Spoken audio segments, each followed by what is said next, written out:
We should make a very clear distinction here that often when people are embittered and resentful and feel like they're victims, it's because really awful things have happened to them. Now, not always, but often.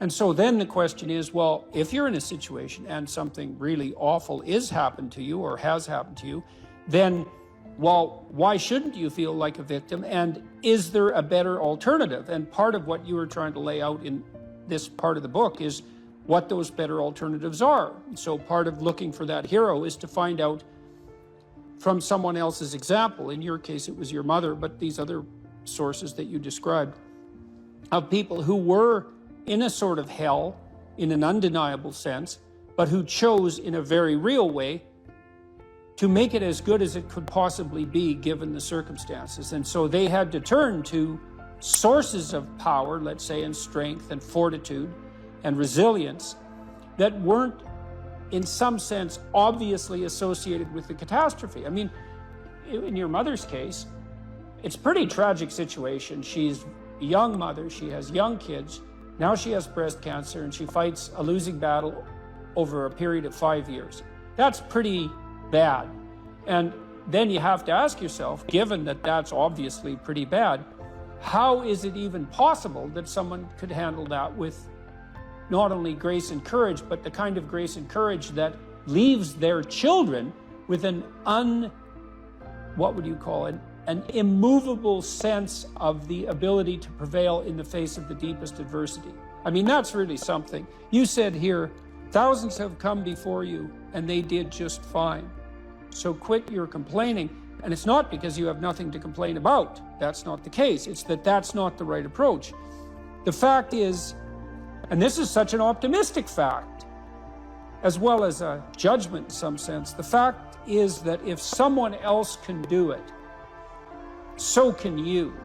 And that's something, right? If you're reading about the great heroes in history, people who are in these terrible situations, and you see someone rise to the occasion, and then you can say, well, that was a person who did that, and I'm a person, and so maybe I have that capacity too, even though I don't know how to approach it. And then some of the rest of your book, much of the rest of your book, I would say in some sense is a guide to help people figure out how they could approach that. One of the things you point out first is, well, notice who you admire, and then maybe try consciously practicing becoming like that. When you see someone in the depths of genuine suffering, hopefully what you're trying to do is to throw a lifeline, and one possible lifeline is compassion. And that's probably the right lifeline to throw an infant, who's suffering, that sort of overwhelming compassion. But for someone who is an adult or making progress towards being an adult, the lifeline that might be thrown is there's something within you that would let you be more than you are, and much more, and maybe enough more so that you could actually deal with this suffering so it didn't turn into hell and take everything along with it. And there isn't anything more optimistic than that. You say something here, which I think is extremely, I'm going to read something from your book here. It is true that character is to some extent innate. I would say what that does is that it provides each of us with a range of talents and a range of temptations. And so it's something like that. So it's the hand we're dealt, and there's certainly a genetic element to that. Our genetic makeup imbues in us certain proclivities. But it is as true that character is mostly a consequence of choices. Strangely enough, we all make them, and we should make them deliberately, with the knowledge that these choices are part of our responsibility toward a purpose other than our own selfish aims. That responsibility is to your family, friends, community, and country. That's something that conservatives put forward as a pathway to virtue. And what's so interesting about that, as far as I'm concerned, as an antidote to atomistic liberalism, let's say, that hyper-privileges the individual, is that it's definitely been my observation as a clinical psychologist that in the depths of misery, the capability that you have to be of service to other people, your family, your friends, your community, your country, that's actually a saving grace under such circumstances. And that people really find a deep and abiding meaning in that service. So it's not just finger wagging and the pointing towards duty. It's like, no, you don't understand.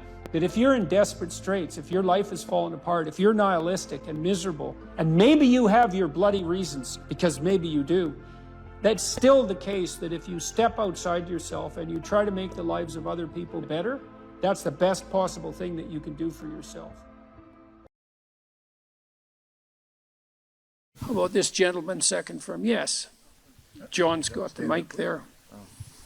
Thank you. I don't want to look behind me how many people are here because I'll get a bit nervous to ask this question. Also, this may not apply to many, so I expect your answer might be a bit short. I'm a vet and currently serving police officer in WA, and I've got PTSD, and I'm at the Marion Centre, which is a mental place, and they let me out today. Oh, yeah? Legally.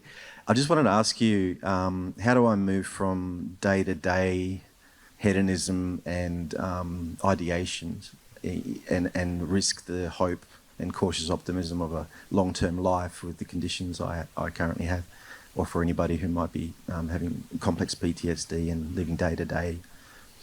Well, I mentioned this program that I have online, this self-authoring program. One thing you might try doing it. So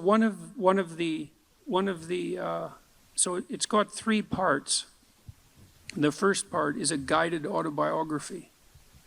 And what it asks you to do is break your life down into 7 epochs and 7 stages. Sometimes people do that by relationship or by year or by occupation, however you choose.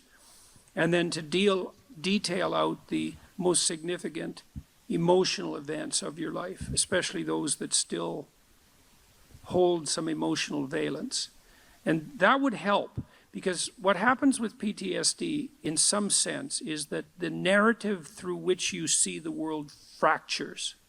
And because it fractures, your perceptions and your consequent emotional responses become chaotic. And that chaos produces a stress response, a chronic stress response. And so what you need to do to recover from PTSD is to knit the story back together. And I had a client who had PTSD, very seriously affected.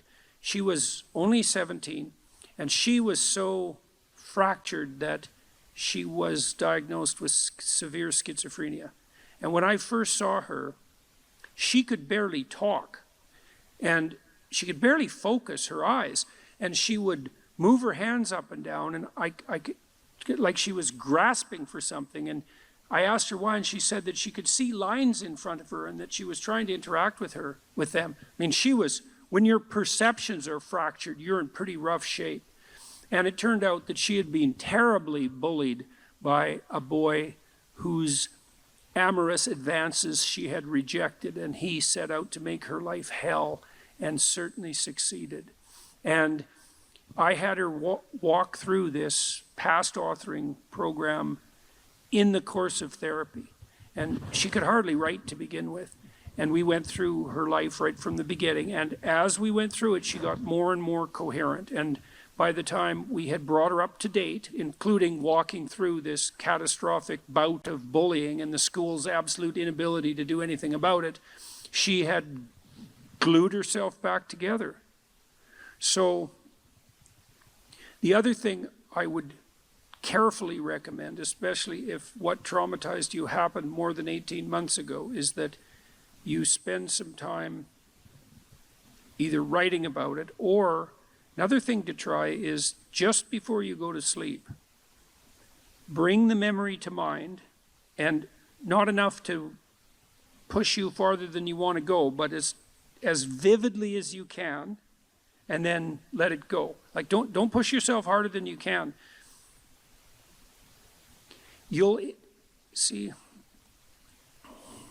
you want to initiate a process of active engagement with the dragon that burned you, fundamentally. The psychophysiological pattern of active engagement is the opposite to the psychophysiological pattern of involuntary stress. And so if you can practice embodying that voluntary confrontation, then that stance can come to dominate. And that's the stance you want to dominate, because that moves you forward voluntarily into the world. And so And that, in all probability, that will work.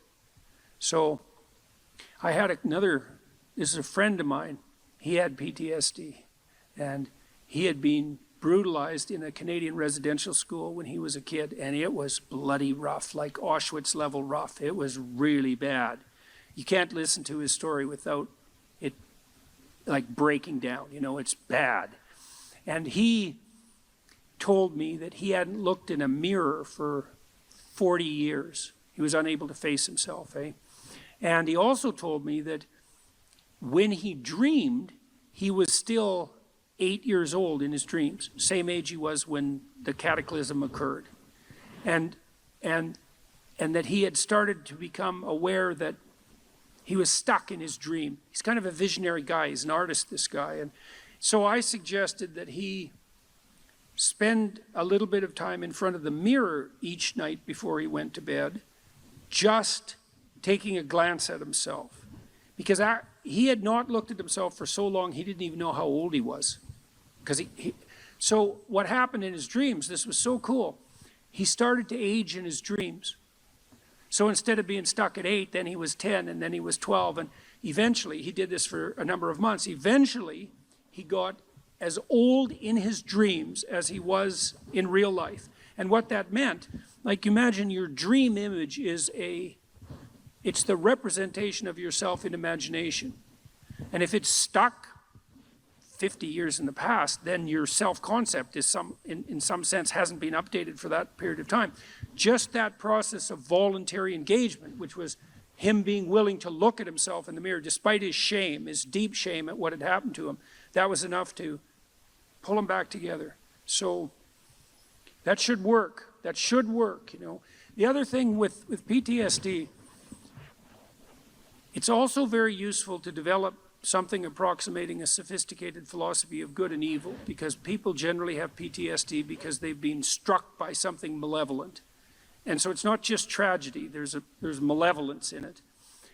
Reading, there's a couple of books I'd recommend. One is called Ordinary Men.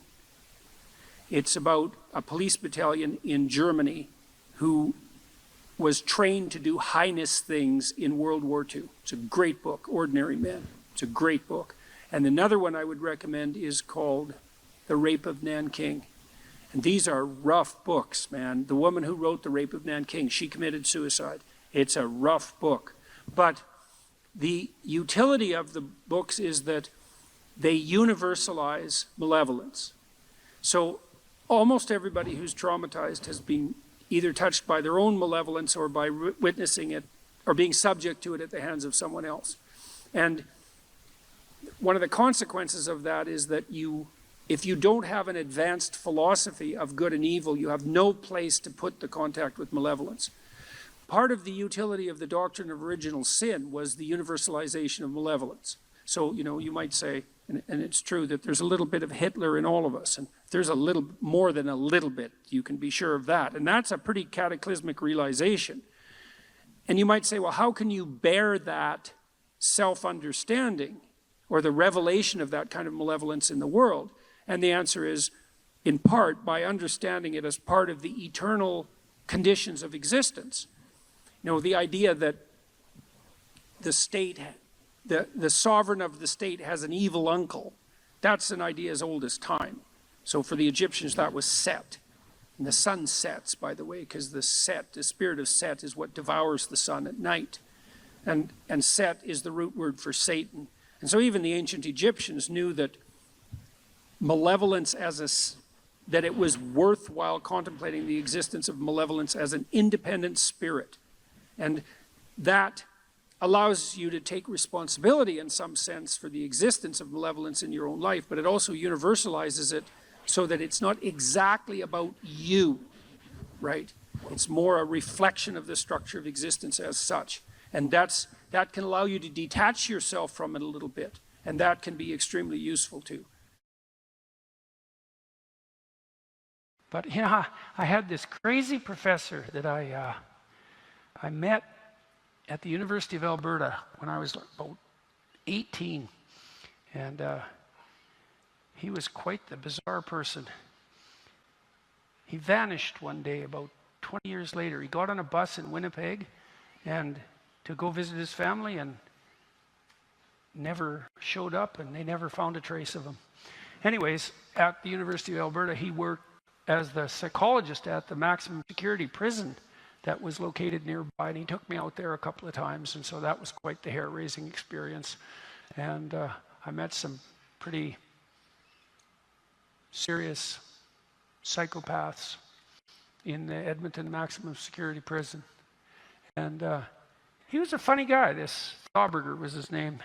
He used to give us multiple choice tests. He did a course on creativity, and now and then he'd throw in a multiple choice test question, and all 4 answers would be the same, which I thought was, guess that was creative, and it was certainly funny, I thought. And you know, some of the students really hated him, but I thought he was great. He was really cool. And what did he say about suicide? You can always do it tomorrow. Yeah, well, you know, that's pretty good. It's pretty good. That's a pretty good piece of advice. It's like, you know, you don't get to do it twice if you're successful. So is it not possible just to wait? You know, can you just wait? And that's pretty generic advice, but it's definitely worth thinking about, you know, because it's final act. Then I would say too, let people around you know. You don't want to keep that a secret.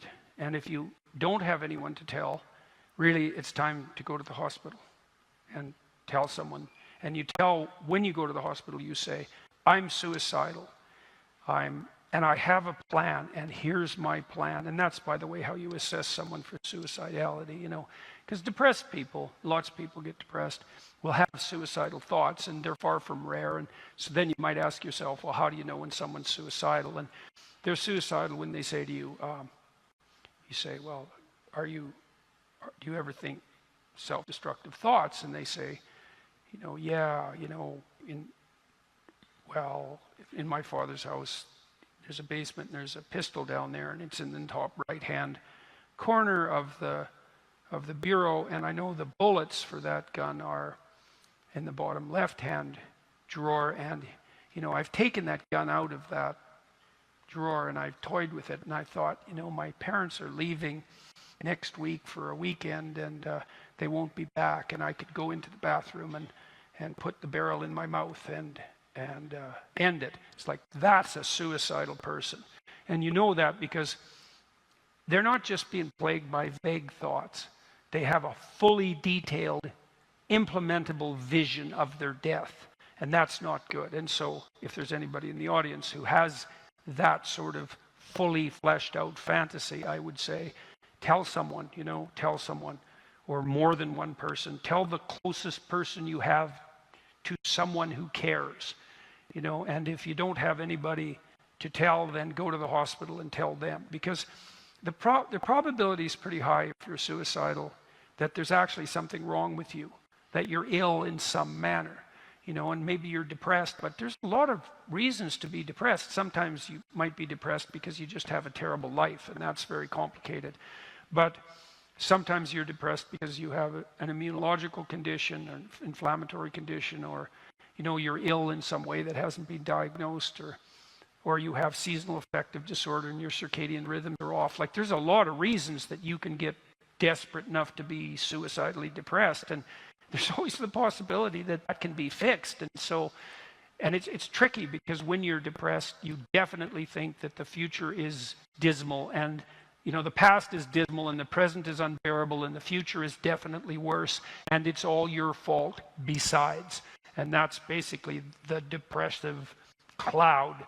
It affects everything. It's very low level, profound, deep brain and psychic state. But it's generally rectifiable. And, you know, since you can always do it tomorrow, you might as well run the whole gamut of treatments before you make the final decision. So that's what I would tell people who are... Oh, and the other thing too, you got to understand too about suicide is that if there are people around you that love you, it's pretty likely that they'll never really recover. And so, you know, you might be thinking that if you took yourself out, you'd be doing the people around you a favor, and often people who are depressed, they really believe that. But, you know, I've had lots of clients who were pretty damn traumatized by a familial suicide, and they just torture themselves for the rest of their life thinking, you know, what if, well, I had one client, for example, her relative committed suicide an hour after she missed a phone call from him. It's like, how the hell do you recover from that, you know? Because you just think, well, you know, if I would have just been there, and then you can't talk to the person about it. There's no real way of rectifying that. You just live with that guilt, and it's a pretty damn awful thing. That's why most societies regard suicide as a crime, you know, because you leave an aftermath of catastrophic destruction in your wake, and that's also not a good thing. So, you know, if you're depressed, you're going to think it's going to be better for everyone else if you're just gone, but generally that's far from the truth. Almost inevitably, it's far from the truth.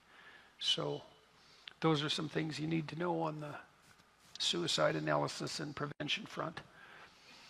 There are people who are neurologically damaged, who have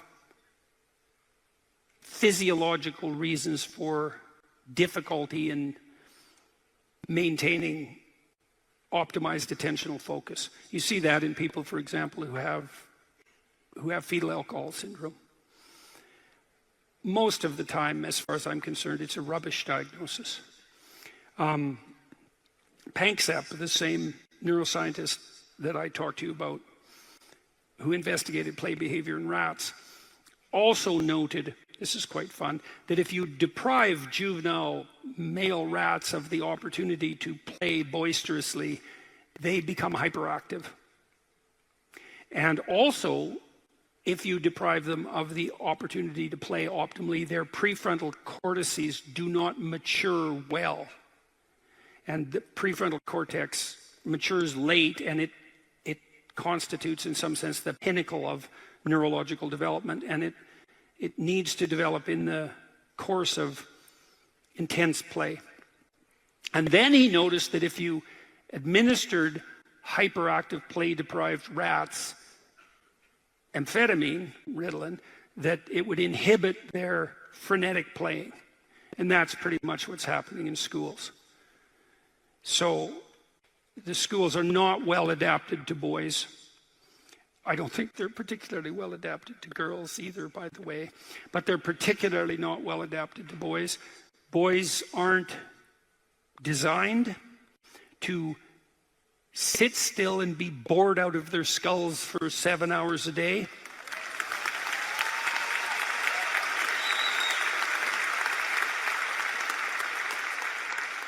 And there are boys with particular temperaments who are even less inclined to be able to do that. So, for example, if you're extroverted, highly social, possessed by a fair bit of enthusiasm and positive emotion, then you're going to appear more hyperactive. If you're creative, then your attention is going to be fragmented in some sense by the multiplicity of your interests. So if you're creative and extroverted, then you have both of those working against you in terms of your quiescent adaptation to the school environment. If you're disagreeable, which is also more likely if you're male, then you're quite likely to push back against what you see as stupid, arbitrary rules. And so we know perfectly well, for example, that attention deficit disorder overlaps with childhood conduct disorder and antisocial behavior. And I'm not saying that all children diagnosed with hyperactivity are conduct disordered. I'm saying that more aggressive boys tend to manifest symptoms that sometimes tilt them towards juvenile criminality and sometimes tilt them towards attention deficit disorder and hyperactivity. But it's partly their somewhat rebellious temperament. And so if you're disagreeable and extroverted and creative, then why wouldn't you be hyperactive? When amphetamines were first used to treat hyperactivity, the hypothesis was the following. kids who are hyperactive or attention deficit disordered are of a different neurological type. Now, as I said, in rare circumstances, that's true. But absent evidence for neurological dysfunction, I would hesitate to make that presumption. The run-of-the-mill hyperactive boy, if you put him on amphetamines, Ritalin, his attentional focus improves. Now, the original hypothesis was that's because these abnormally neurologically structured hyperactive boys have a paradoxical reaction to amphetamine administration. It calms them down, whereas with normal people, they become more stimulated, okay? There's a word for that theory, and the word is wrong. Okay, so more intelligent and differentiated analysis has indicated that if you give any child amphetamines, the grip of what they're attending to is stronger. So all children are calmed down by stimulants perversely, because the psychomotor stimulant, which is a dopamine agonist, which activates the focal exploratory system, does increase the capacity for focal attention. But it does that with all children. And so a positive reaction to amphetamine in relationship to attentional focus is no indication whatsoever, even in the most minute manner, that the diagnosis was correct. And so I don't buy it, except in these rare cases, is that we use amphetamines to conveniently modify the behavior of bored boys, because we're too stupid to construct our education systems in a manner that doesn't drive them mad.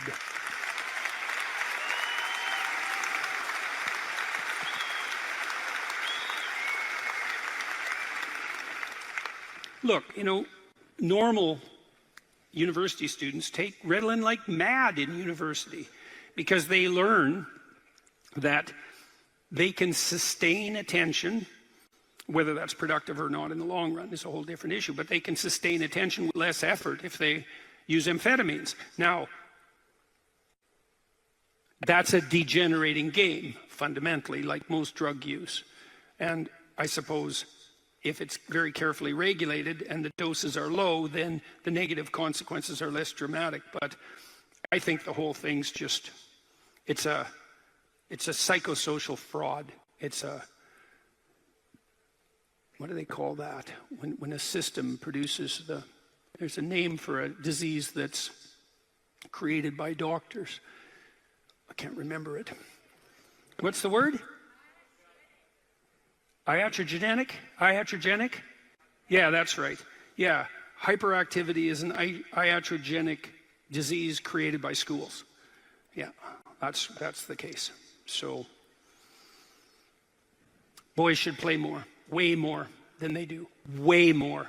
They should play to the point of exhaustion in some sense every day. Really, really. They'll quit when they've had enough.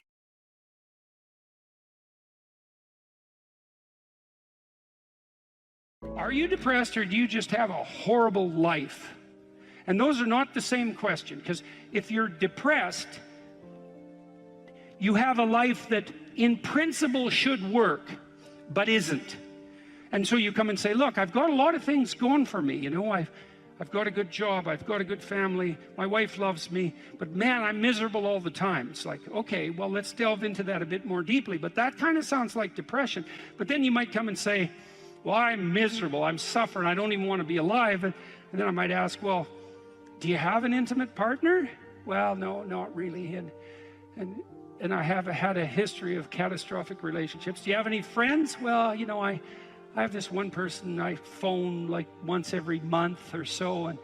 But other than that, no, I don't really see anyone. Well, do you have any close family? No, my family's pretty fractured. I don't get along with my mom and dad. I don't see my sisters or my siblings much. It's like, well, how about a job? Or how about a career? Or failing that, a job? It's like, well, I've always kind of been underemployed, and I just lost my job, and you know, that's not going very well. And so on. You can walk through someone's life, and you can find out if they're reasonably embedded in a hierarchy of social institutions. And if the answer is no, no intimate partner, no family, no children, no friends, no job, no career, no educational pathway, no engagement in civic responsibility, let's say, no church attendance, no spiritual life, no routine. It's like, well, you're not depressed, you just have a horrible life. Multidimensionally. Like, it's no wonder you're depressed. There's nothing in your life that is working. But it's interesting because that's not exactly a diagnosis at the level of the individual. It's a diagnosis in relationship to the relationship between the individual and this structure of containing social institutions. If you don't have an intimate partner, and you don't have a family, and you don't have any friends, and you don't have a career or a job or any civic involvement or any involvement, let's say, with religious institutions, and you don't have any creative striving, all you've got left is pain. And so that's what you have. And so here's a different way of thinking about sanity. Sanity isn't being well constituted as an atomized individual. Sanity is what makes itself manifest if you're properly situated in a hierarchy of social order. To be well constituted, you have to be a harmonious player in a multidimensional symphony in some real sense of social interaction. It's very hard to stay on the straight and narrow without a partner who doesn't share your blind spots, correcting you constantly. You know, now that's annoying. There's a tussling about it, right? There's a fractious and adversarial element to that, because if you're married, you don't see eye to eye, and thank God for that, because sometimes in your foolish insistence on being right, you're wrong, and wrong in a way that'll take you out. And so you better have a partner who doesn't think the same way you do. And fortunately, if you have a partner, you have a partner who doesn't think the same way you do. And so if you can get the dialogue flowing, then that's a mutually corrective mechanism.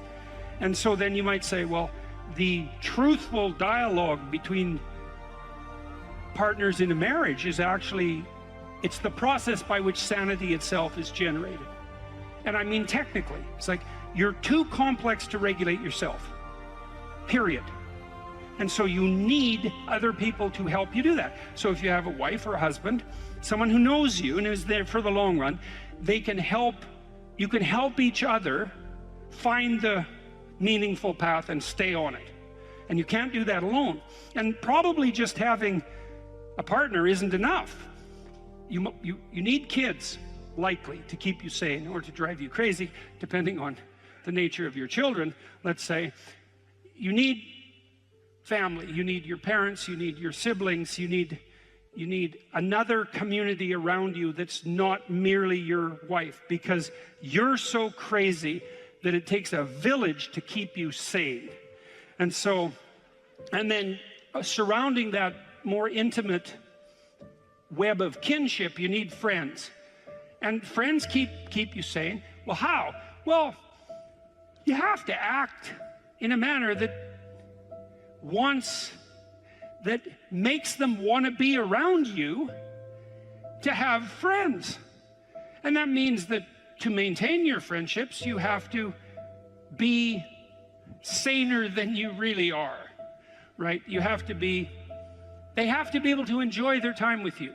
If you practice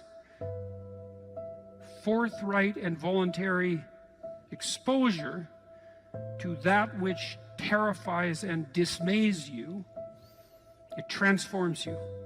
And we really know this as psychologists. We even know there's more and more evidence suggesting, for example, that if you imagine you adopt this attitude of voluntary confrontation, that changes you psychophysiologically. So much of the biochemistry of motivation and emotion is transformed when you take a stressor which could be oppressive and paralyze you and cause you to withdraw, and you reverse that and you decide to advance. It's like a different spirit inhabits you. And I mean this physiologically. There's a whole different pattern of being that makes itself manifest in you neurologically and psychophysiologically and pharmacologically. So you take it on as a challenge, right? And that transforms you at a cellular level too, because one of the things we've discovered in recent years is that if you do something new and complex, then that turns on that parts of your DNA that haven't produced proteins before will start producing new proteins and reconstruct you from the cellular level up. So it's a deep transformation, and we have no idea how deep. And again, you could ask yourself, if you didn't withdraw in fear from anything from everything that life threw at you, who could you become? And I would say that's the central religious question in some real deep sense. You know, are more things thrown at us than we can manage? Well, that's a tricky question, because pretty dreadful things are thrown our way. And you might say, well, that just presents an insuperable barrier to progress.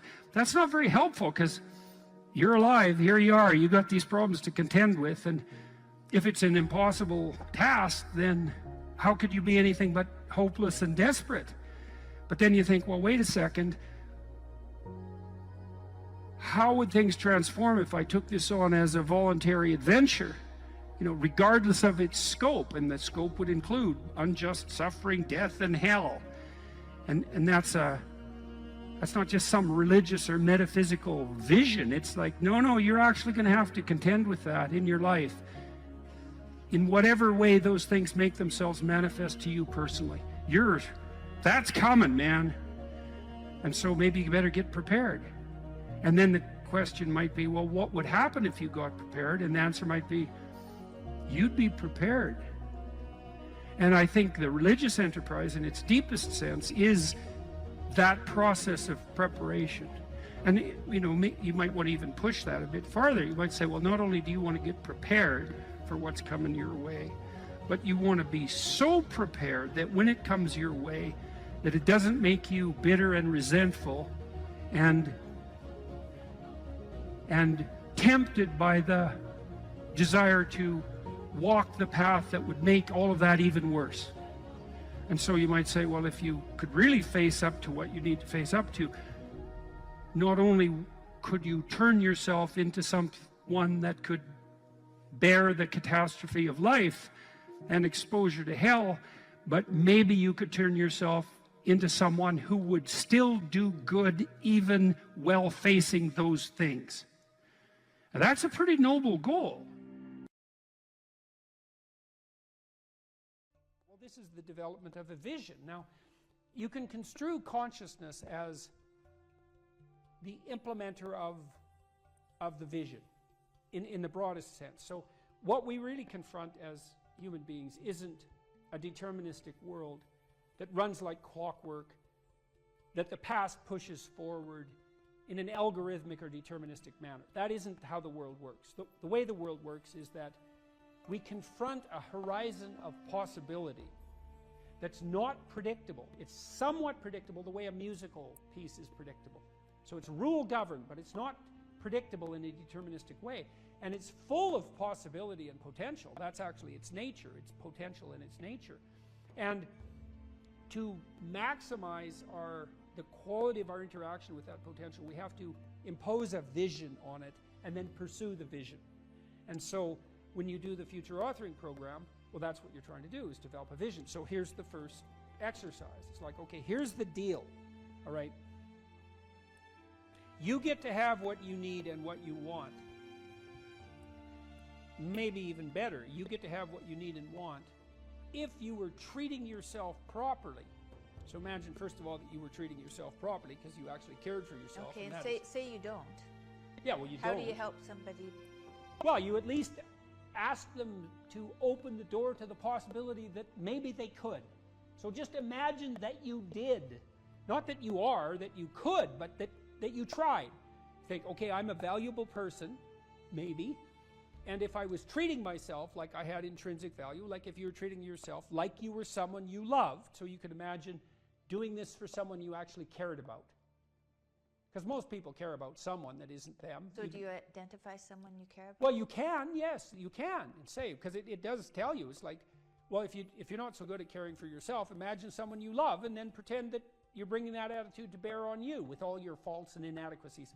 I'm not being casual about this. It's hard for people to do this, right? Because we know our own flaws so deeply. It's hard for us to take care of ourselves. But imagine that you should take care of yourself and that you could and that you did. Just imagine that. So that's opening up at least the door, right? Yeah. And then you say, well, 5 years down the road, you get to have what you want and need. What is it? And so this is a deep question. So, because the question is this: your life is going to be difficult, and it's going to be marked by suffering and tragedy in all sorts of different ways. Disappointment and obstacle and betrayal and the whole panoply of human catastrophe. That's absolutely 100% definitely coming your way. Okay, so given that, and given that you want to live a life free of resentment and bitterness and premature aging and excess suffering, and that you don't want to be a burden to everyone around you, what would you have to make carrying that weight worthwhile?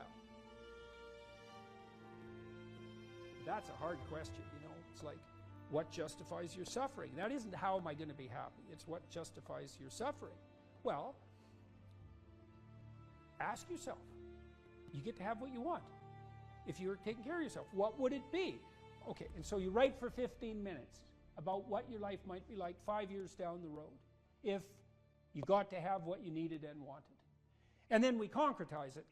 You know, I had lots of clients and students who said, well, I don't know what to do with my life. What should I do with my life? And the first answer to that question is, that's not a very good question. Because it's like, what, do you want a one-line answer to what you should do with your life? Like, life is everything, and you want a one-line answer to everything. No. Bad question. You can imagine a desirable future, but it helps to particularize it. So one of the things you might ask is, where do people find meaning? And the answer is, well, in multiple places. Here's some places people typically find meaning. So if clients came to me and they were depressed, first of all, I'd try to find out, are you depressed?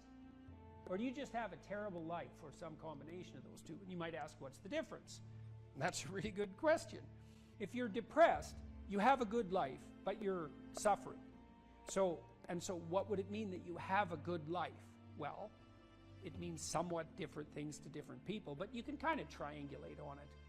Probably you have an intimate relationship, or at least you have the prospects of one.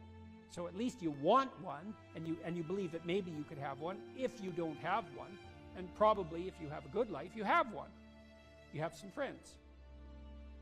They're real friends. Right? You have some family members, children perhaps, if not children, parents and siblings, or perhaps both, grandchildren. You're nested inside a family, and your relationships with your family are desirable. You have a job or a career, and so if it's a job, well, then it's hard, and maybe you wouldn't have picked it as a vocation, but at least maybe you have good relationships with your coworkers, and you're doing something difficult, but that's actually socially productive and useful and generates an income, so that's not nothing. You're educated to the level of your intellectual capability, or you have plans to do so. You're taking care of yourself mentally and physically, and you have a strategy for dealing with the realm of signal temptation, drug and alcohol abuse and sexual misbehavior and that sort of thing. And then we've added one more recently, at least conceptually, that you've adopted a certain degree of civic responsibility, right? You're participating in the broader community in some manner. And if you're doing none of those, my life is meaningless. Are you doing any of these? No. Well, that's why it's meaningless. Those are the domains of meaning. If you're miserable and you have none of those things, the first thing to do, if you're a cognitive behavioral therapist with someone, is to say, well, how about we work on like one of these things to begin with? You know, you need some friends. You need to get out in the dating market. You need a job or a better job. You need an educational plan. Like, you don't have a life, so of course you're miserable, because without sustaining meaning, life is just tragedy. And so your lot is misery. And so anyways, we asked people to go through these 8 different domains and say, okay, you can have what you want, but you have to aim at it. Sin means to miss the mark, by the way. It means to miss the target. That's what takes you away from God, is to miss the target. What target? Yeah, right. What target? Right. You got to at least know there's a target, then you got to try to hit it. You know, and maybe you don't even know where the target is, but your aim isn't good, but at least you've set up a target now, and you can practice. And so, well, if you had an intimate relationship, what would it look like? If you had some friends, how would you like those friendships to be conducted? If you had a job or a career, what could it be if you had what you wanted? In the future authoring program, which is the one we've done the most research on, so if people do this for 90 minutes badly before they go to college, it'll decrease the probability they'll drop out in the first year by 50%. That's amazing. And it works particularly well for people who are most likely to drop out. So a lot of psychological interventions help the good performers do even better and don't help the bad performers that much. And why do you think it helps them more? Well, I think the good performers already have a bit of a vision and a plan, whereas the bad performers, they're really ambivalent about what they're doing because they don't have a plan. And we'll talk more about why this is so important. If you don't have a reason to do something, and then a reason not to do it comes up, well, then you just not do it, because not doing things is real easy. You could just sit there and not do things all day. Doing things takes effort, and so any resistance is likely to, it pushes back against you. And so going to college, it's like, well, why is that difficult? Well, you have to get up, you have to go to your classes, you have to do the assignments, you have to do the reading, you have to write the tests, you have to believe that this path is somehow better than any other path you could be on, and there's innumerable other paths, and that it's better in some fundamental sense than just doing nothing or playing games or being purely hedonic. So there's a lot of, because it's difficult, there's a lot of obstacles. And if you don't have a reason, well, why would you overcome the obstacles? And so what happens when you do the future authoring program is 2 things. Is first of all, you construe yourself as the sort of person who could have a reason, right? Who could make a vision and impose it on the world. And how do you do that? Well, and then second, you actually develop a vision. Okay, so the first thing the program asks you to do, and it's got a biblical element to it in some fundamental sense, although that wasn't so explicit when we first developed it, but I came to realize that later. There's a statement in the Gospels. Christ says to his followers, ask and you'll receive. Knock and the door will open. Seek and you'll find. And you listen to that and you think, no way, man, it can't be that easy. Well, it's that easy. Because let's think about what wanting means. You want something. You want to find, so you'll seek. How hard are you going to seek? You know, maybe you're after the Holy Grail, right? Or you're after the gold in the dragon's lair, or the jewel in the toad's head. You're after something that's guarded by some monstrous figure. You're going to seek? How committed to that are you? And there's a total commitment in that in a fundamental way. It's like you should be humble enough to be open to learning, to radical transformation, to the probability that you're really wrong if you're not finding what you're seeking, and the willingness to sacrifice virtually everything of lesser value for that goal. Otherwise, you do not want it. You did not ask. You are not seeking. You did not knock on the door.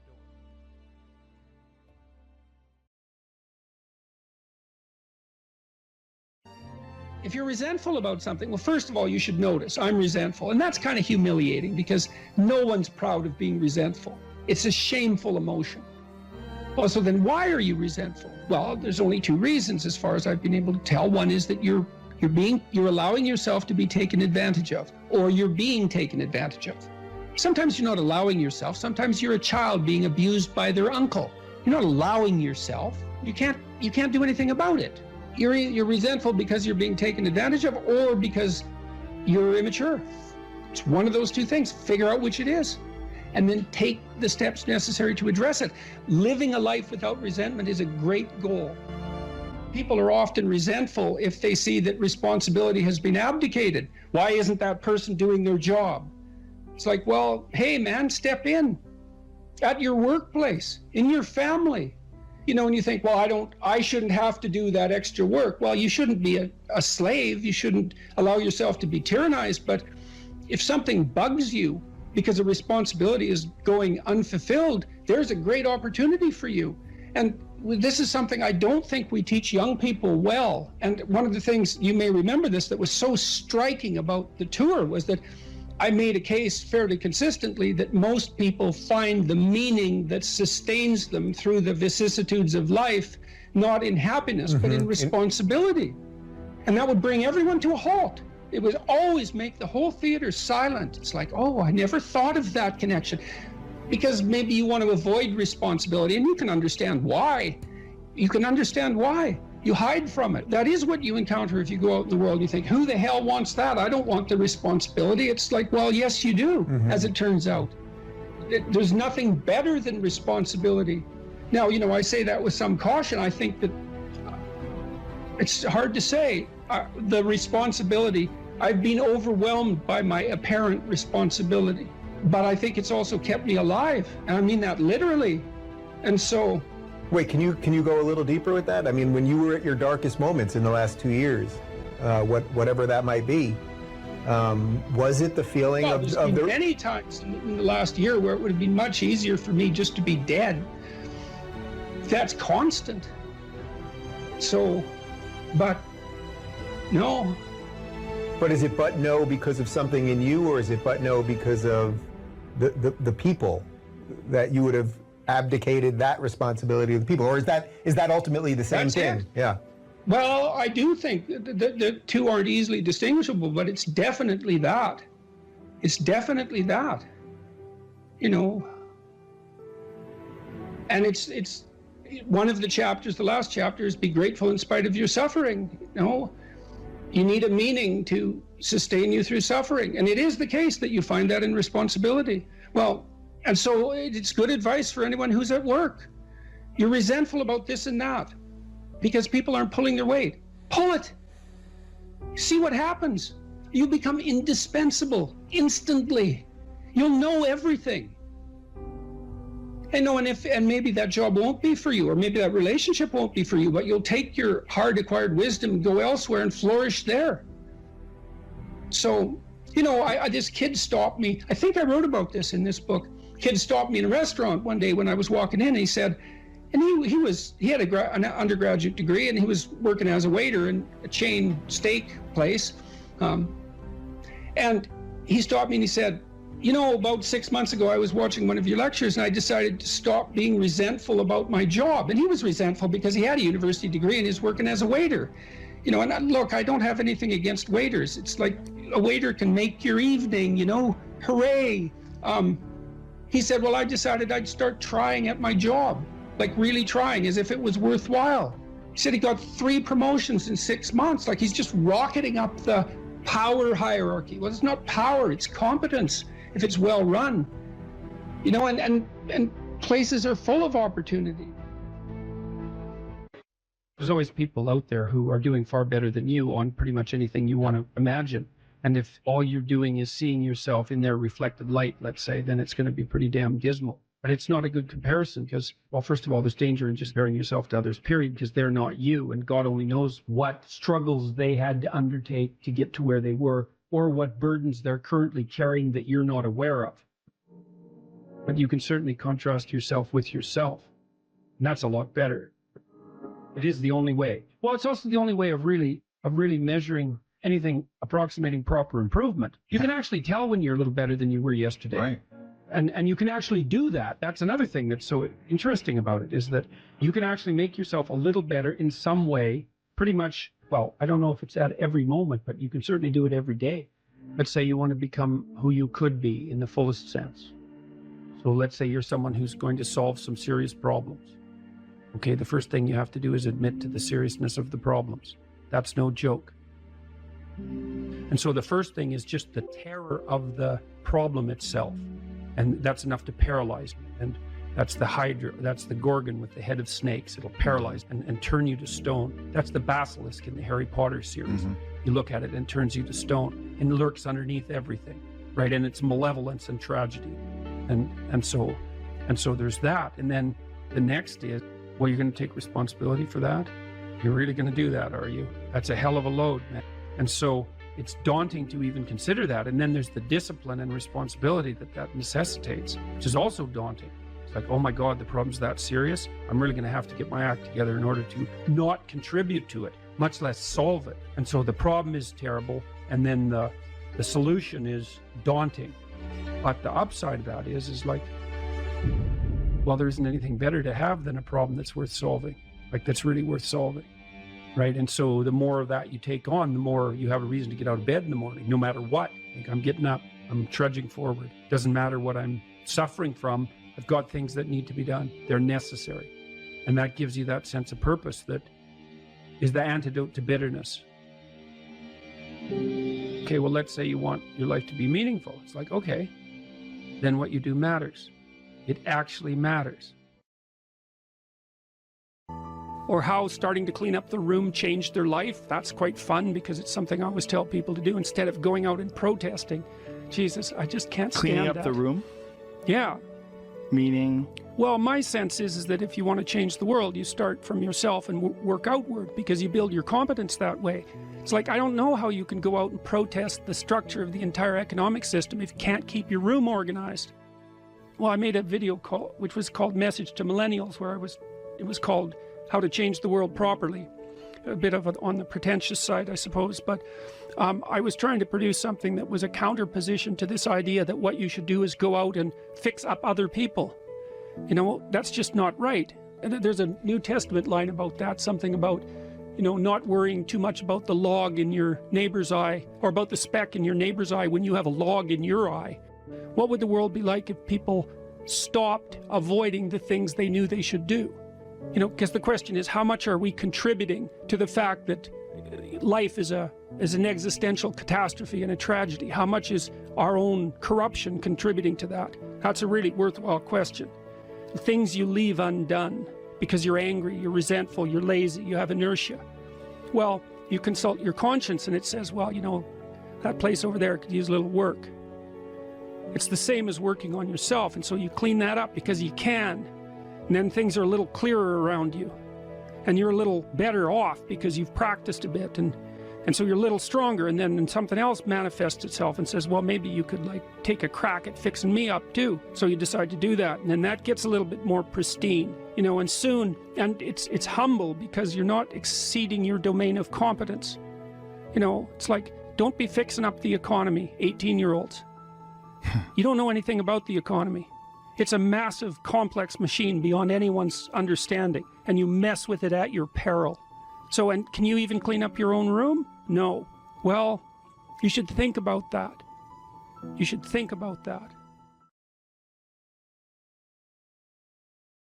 Now, this young man told me that his life lacked purpose and direction and meaning, and that he was nihilistic until he read Zen and the Art of Motorcycle Maintenance, which is a book I actually like quite a bit. I've read it 3 times at different decades of my life.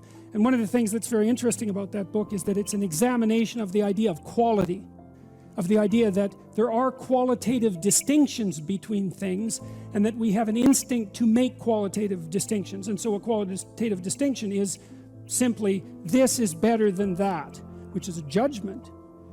Okay, now what Ratzinger is hypothesizing is that the person in and of, you know how the modern idea is you're supposed to accept yourself. I think that's an insane idea, by the way. Really, I can't think of a more nihilistic idea than that you're already okay. It's like, no, you're not. And the reason you're not is because you could be way more than you are. And so what do you want to be? You want to be okay as you are? Or do you want to strive towards what's better? And this young man, this Australian, he said that the reason that Zen and the Art of Motorcycle Maintenance had such an impact on him was because he wasn't happy with his current mode of being, right? He didn't consider the manner in which he conducted himself sufficient. And the fact that the author of Zen, and it was Pirsig, laid out the notion that you could make qualitative distinctions, and there really was a difference between good things and bad things, or great things and evil things. It gives you direction.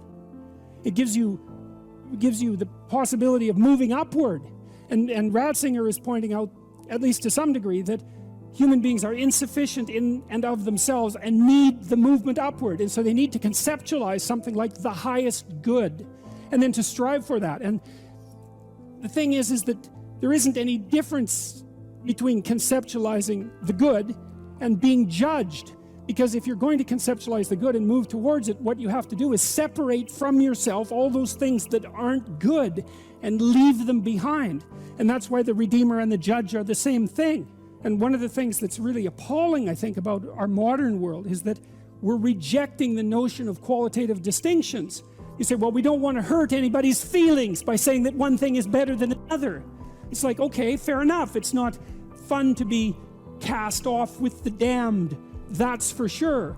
But if people are in fact insufficient in their present condition, which seems to be the case, I mean, try finding someone who isn't, then if you deny the possibility of qualitative distinction because you want to promote a radical egalitarianism, then you remove the possibility of redemption because there's no movement towards the good.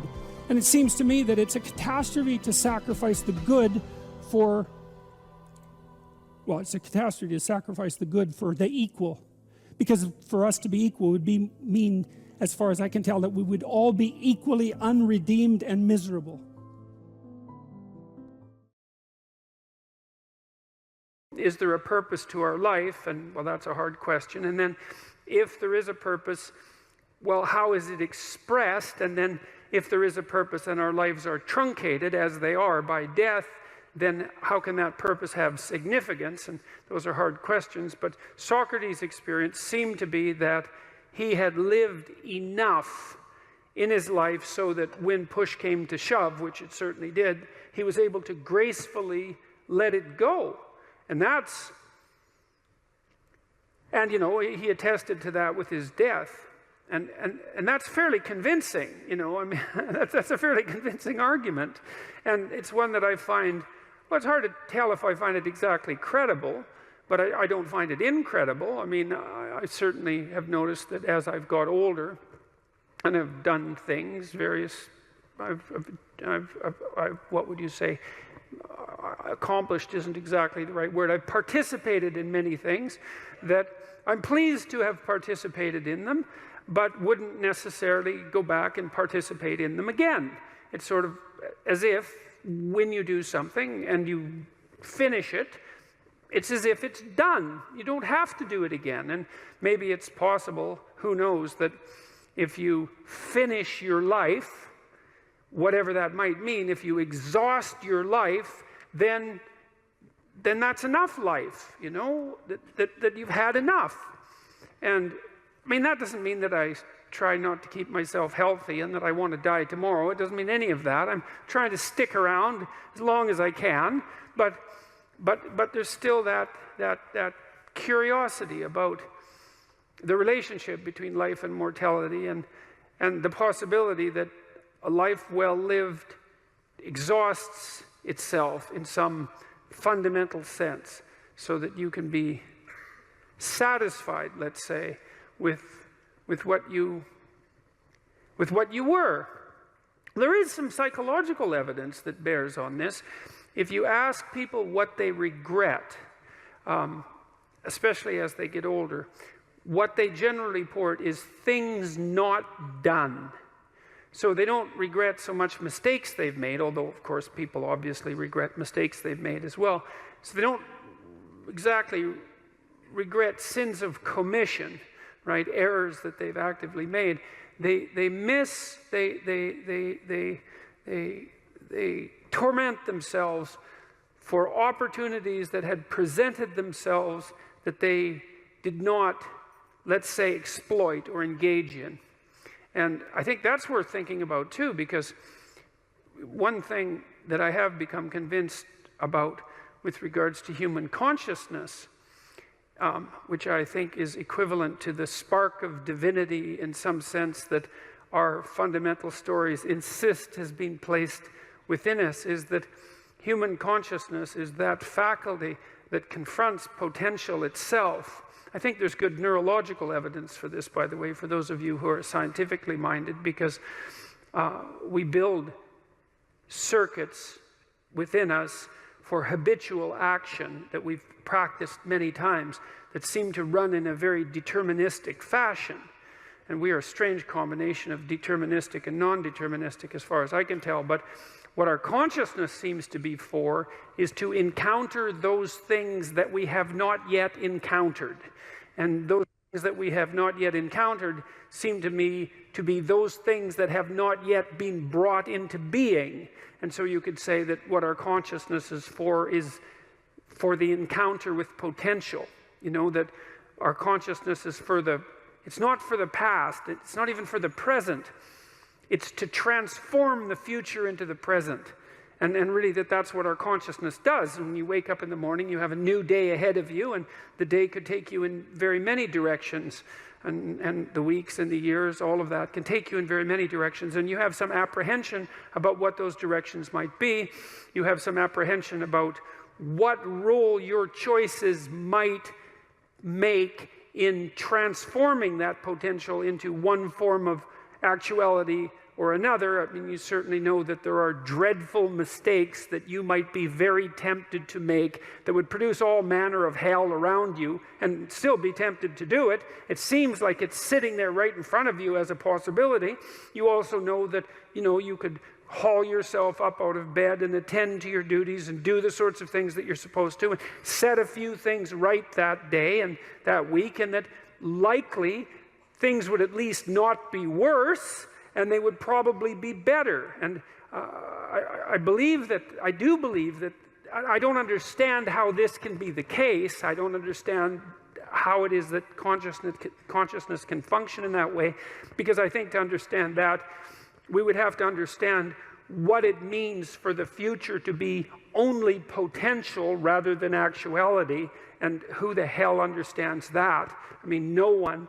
And then we'd have to understand how it is that our conscious choices and our conscious ethical choices transform that potentiality into actuality, into reality, into the present and the past. And we certainly act as if we believe that that's what we do. We upbraid ourselves. For example, when we do a bad job of it, we're upset with our children and those we love if we don't believe that they're living up to their potential. We're guilty and ashamed when we make choices that we feel are inappropriate. We understand to some degree that the manner in which time lays itself out has something to do with the ethics of our choice. And again, I would say that's a very deep idea. I think it's the most true idea I know.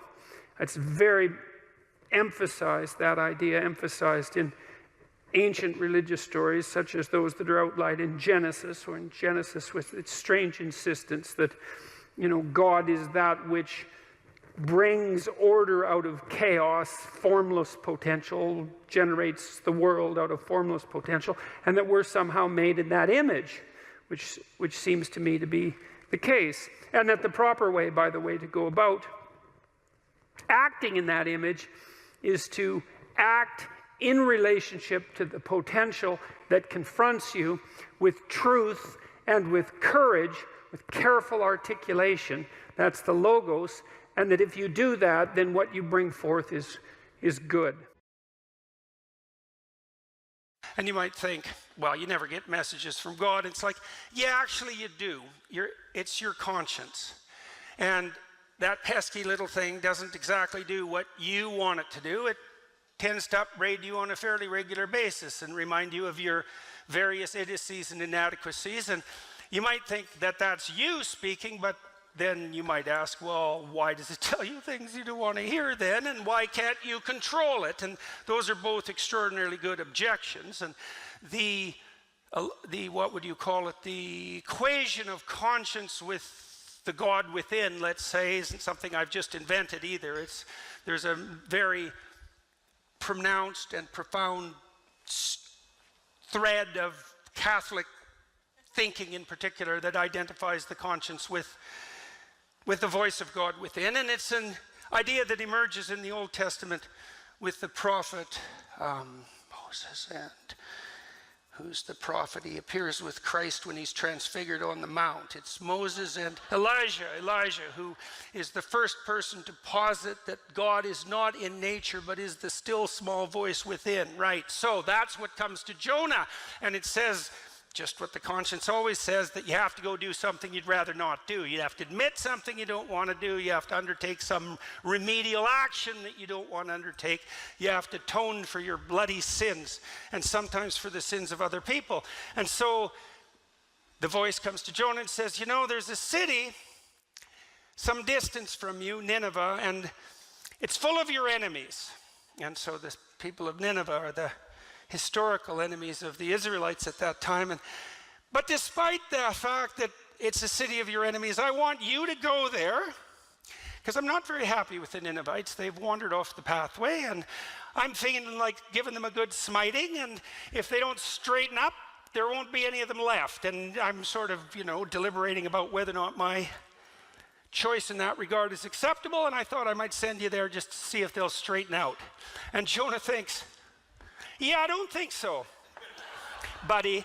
First of all, I just soon see them go to hell in a handbasket, because they're my enemies and they're the habitual enemies of the Israelite people, so why would I give a damn if they live or die? And since they're my enemies, it might be better if they burn in hell for all I'm concerned, so no, I don't think I'm going to go there. And there's 150,000 of them and one of me, and I'm their enemy, and so why? This sounds like a very bad strategy as far as I'm concerned. So Jonah does what people always do, and he thinks, I think I'll just hightail it in the other direction, which is exactly what you do when you're called upon to say something that you bloody well know you should say, and you don't. And furthermore, you also think in your pride and foolishness that you can get away with it, and you can't, because you never get away with anything. So, and if you think you do, that's that same voice of pride telling you that you are capable of bending or twisting the fabric of reality itself without it snapping back and taking you out. And that is not a wise thing to think. Anyways, Jonah hightails it in the other direction. He takes a boat and he's off to parts unknown. There's no damn way he's going to Nineveh. And so what happens? Well, Jonah is called upon to speak, and he doesn't. And so his life starts to destabilize, as yours will if you're called upon to speak and you hold your tongue. And so the waves rise and the wind blows, and the ship that's Jonah's on, which is the ark or the ship of state, you can think about it either way, is now in danger. And that's exactly what happens to the ship of state when the people who are on board it refuse to say what they have to say and run away instead. And so the waves rise and the wind blows and the ship is in danger, and the sailors, a rather superstitious lot, think, there's probably someone on this boat who isn't quite right with God. And that's a pretty good thing to think, actually, when your shopkeepers are starting to lock up your ice cream because the thieves come in the night to steal it, which seems to be is what's happening in New York right now, and you think that the waves are starting to rise and the wind is starting to blow, and maybe that's because people aren't saying what they have to say. And so Jonah is asked by the sailors, is everything okay with the God you worship and you? And Jonah, who's still a relatively honest man, says, well, no, as a matter of fact, I had a direct commandment from Yahweh. And they say, well, who's this Yahweh? And he says, well, he's the creator of the entire universe, which makes him first and foremost among the gods. And the sailors are pretty short-circuited about this, because they're worshiping these low-level gods who are maybe in charge of like the local tavern or something, and now they've come up with Yahweh, and he's like king of the universe, and now you have Jonah who defied a direct commandment, and they think, well, that doesn't seem like a very good idea if you actually believe in this guy. And nonetheless, the sailors are even pretty good guys, and they try to make for port so they don't have to throw poor Jonah overboard, but it's God they're dealing with, creator of the universe, so the waves just get bigger, and that's just not so good. And finally they think, all right, throw him overboard. And so he's overboard. And so what's the moral of the story there? It's like, keep your mouth closed when you have something to say, and let the cat take your tongue when it asks to, and you'll end up drowning in the briny deep. And you think, well, that's pretty harsh. It's like, no, that's nothing. I mean it. That's nothing. If you think that danger of death is the worst thing that can happen to you. If you walk off the straight, narrow path, you know nothing about life. There are things that are far worse than death. And if you have even the least bit of familiarity with the catastrophic history of the 20th century and all the brutality that went along with all the silence and lies, you'd know perfectly well that death is one of the things you have to fear the least. And so what happens to Jonah? He's drowning away. That's pretty miserable, but that's nothing. The beast comes up from hell itself, right? And takes him in its mouth and pulls him down to the depths. And you might say, well, what are the depths? What's this whale? It's the jaws of hell. Well, and how do you know that? Well, he's there for 3 days. It's the same 3 days that Christ spends harrowing hell. It says in the story of Jonah that it's a beast from hell. That's a hint. The parallels are there as well as the direct representations, and it's part of the standard mythological landscape. And what it means is that, look, if you fail to say what you have to say when it's your turn to talk, it isn't just your life that you're putting in danger. It's the entire bloody social contract. So what did Solzhenitsyn note in the Gulag Archipelago, which was perhaps the greatest study of totalitarian atrocity and the psychological reasons, practical reasons as well for the existence of that atrocity? Solzhenitsyn's conclusion was, a totalitarian state isn't a dictator oppressing the freedom-loving masses. That's a fool's vision of the world. It's the universal grip of the lie on every soul, every single one. Not a single man in a totalitarian state is willing to stand up and say what he knows to be true. And that's the totalitarian state. So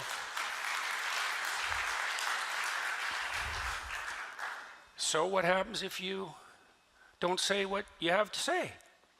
Well, then you go to hell and you take everyone you love with you. And that's what happens. And then I'll close with this. And that's not like some story. It is some story. But it's also what actually happens, as bluntly as it can be stated. And so that's another reason why it doesn't take courage to say what you have to say when you're called upon to speak. It takes wisdom, and that's not the same thing. Okay, and I'll close with this. Here's something to think about as well.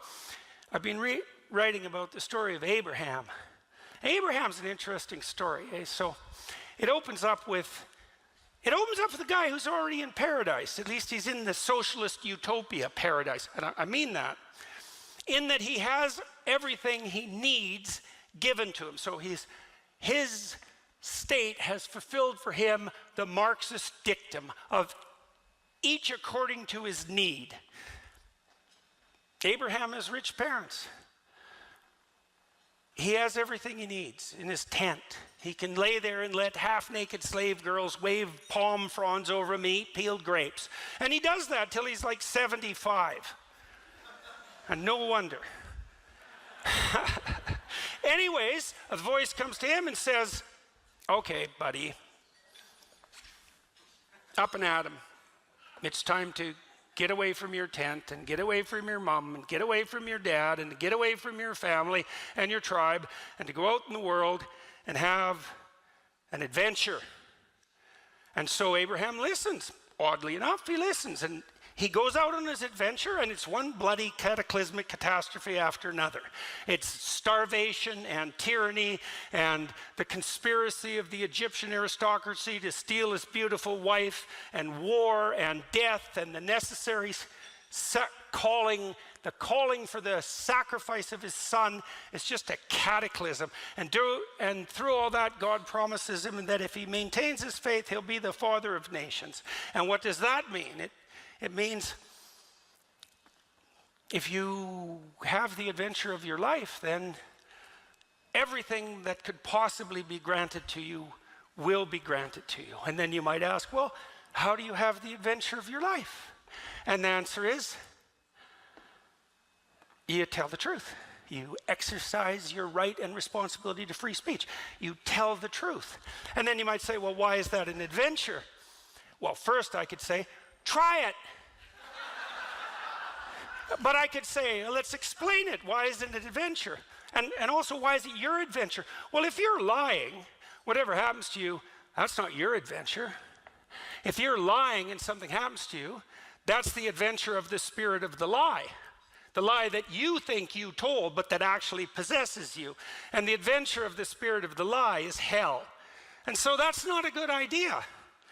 So it's not you that has that adventure, because if it was you, that would be you speaking. And if it was you speaking, that would be your truth. That would be the truth. That would be your adventure. And then you might say, well, if it's my truth, it's me, but why is that an adventure? And I can tell you why that is. Imagine that you're having a conversation with someone and you've already decided what you want the outcome of the conversation to be. You want something from that person. You want them to sleep with you. You want them to give you money. You want them to admire you. You want them to think you're beautiful. You have some instrumental goal in mind, and maybe it's even a somewhat noble goal, but it's instrumental. You craft your words so that you manipulate the situation, so that you obtain from the person you're communicating with, the crowd you're communicating with, what it is that you want. And maybe you get it. And then maybe you say, well, what's wrong with that? And what's wrong with that is like, well, what the hell do you know? I'm dead serious. Have you never got something that you were aiming at that was the wrong thing to get? That happens to you all the time.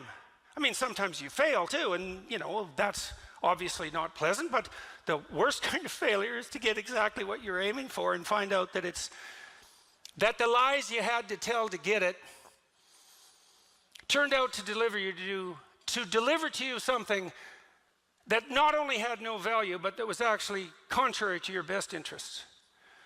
And then you might say, well, how could you possibly exist in the world otherwise? Because you have to have a plan, you have to be aiming at something, you have to be wanting something to even communicate. And I could say, well, actually, that's not true.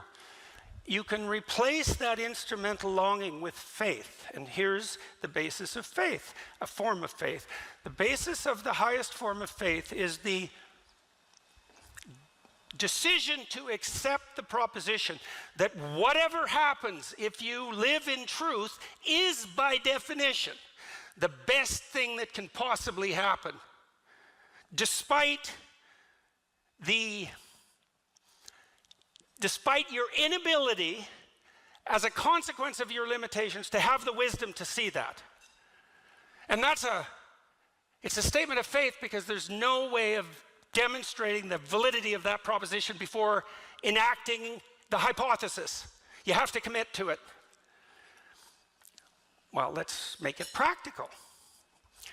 I manipulate you and I get what I want, but then I find out I didn't want what I wanted. And so instead, I don't manipulate you. Instead, what I do every time I speak, is I make things as clear to myself and everyone else as I possibly can.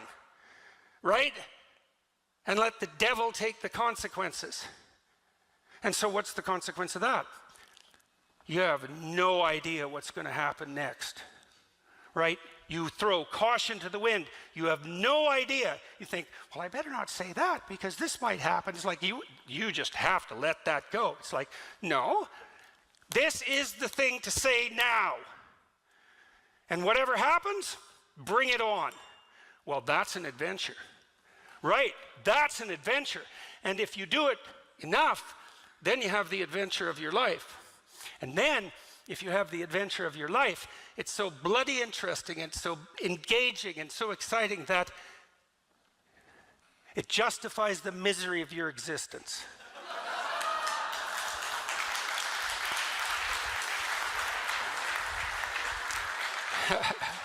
So I know that. And that's why I say what I have to say. And that's why I said what I had to say tonight. And so Thank you very much. What would you estimate are the boundaries between self-care and selfishness? Well, that's a good follow-up question for what we've been discussing. Well, the first thing we have to sort out there is, well, what do you mean by self?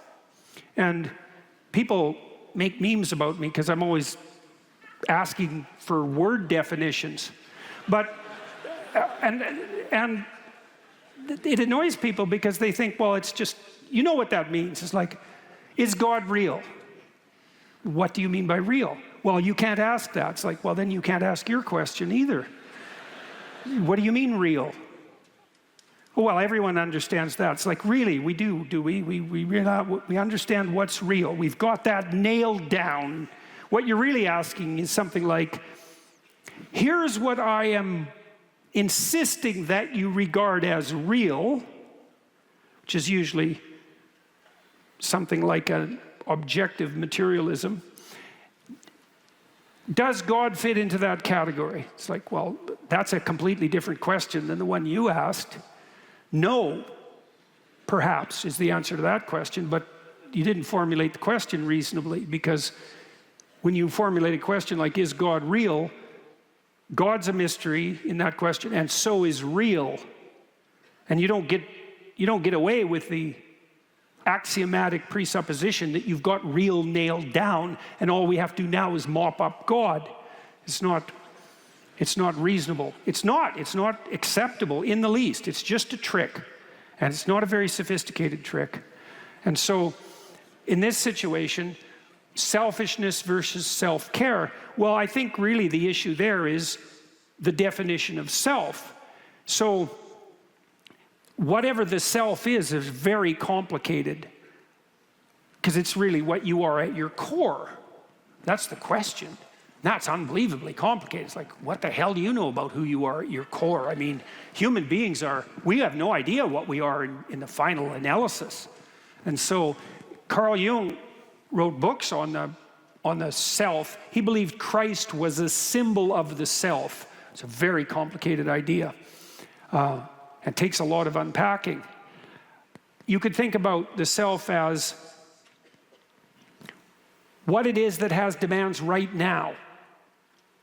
And when people attempt to define themselves subjectively, which has become something to be insisted upon in our current culture, they usually mean something like, the ultimate self is the whim that possesses me now.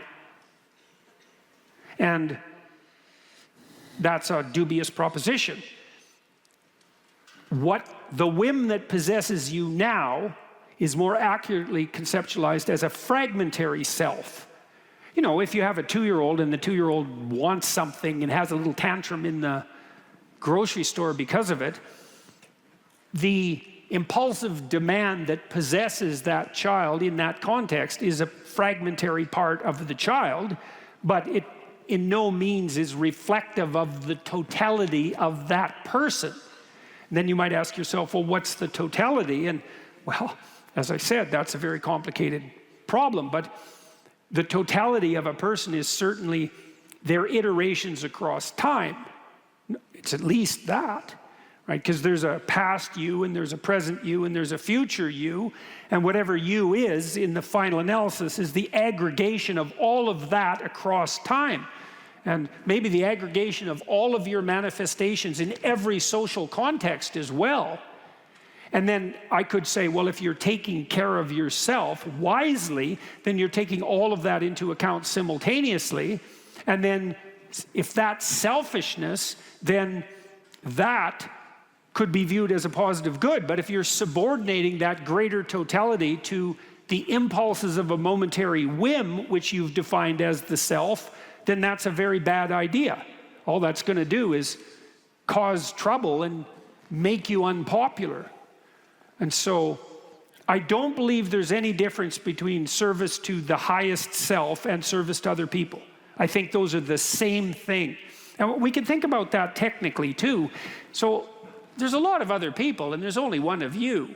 And you're going to interact with people in a multitude of ways across your life. And you could imagine this, is that if you play fair in every interaction, or if everyone you interact with walks away from your interactions having gained, then everyone is going to line up to play with you.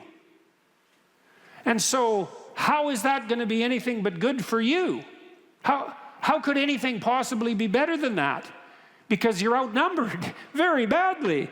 And so if all the people around you are inclined, because of the way you've conducted yourself, to facilitate your progress forward, why wouldn't that be the best thing for you that could possibly occur? And one of the things I've suggested to my audiences, and people seem to resonate with this quite deeply, is imagine yourself ill and bereft of capacity, suffering. You think, well, what might sustain you during such a time? This is the question that's posed in a marriage, for example, for better or for worse, let's say.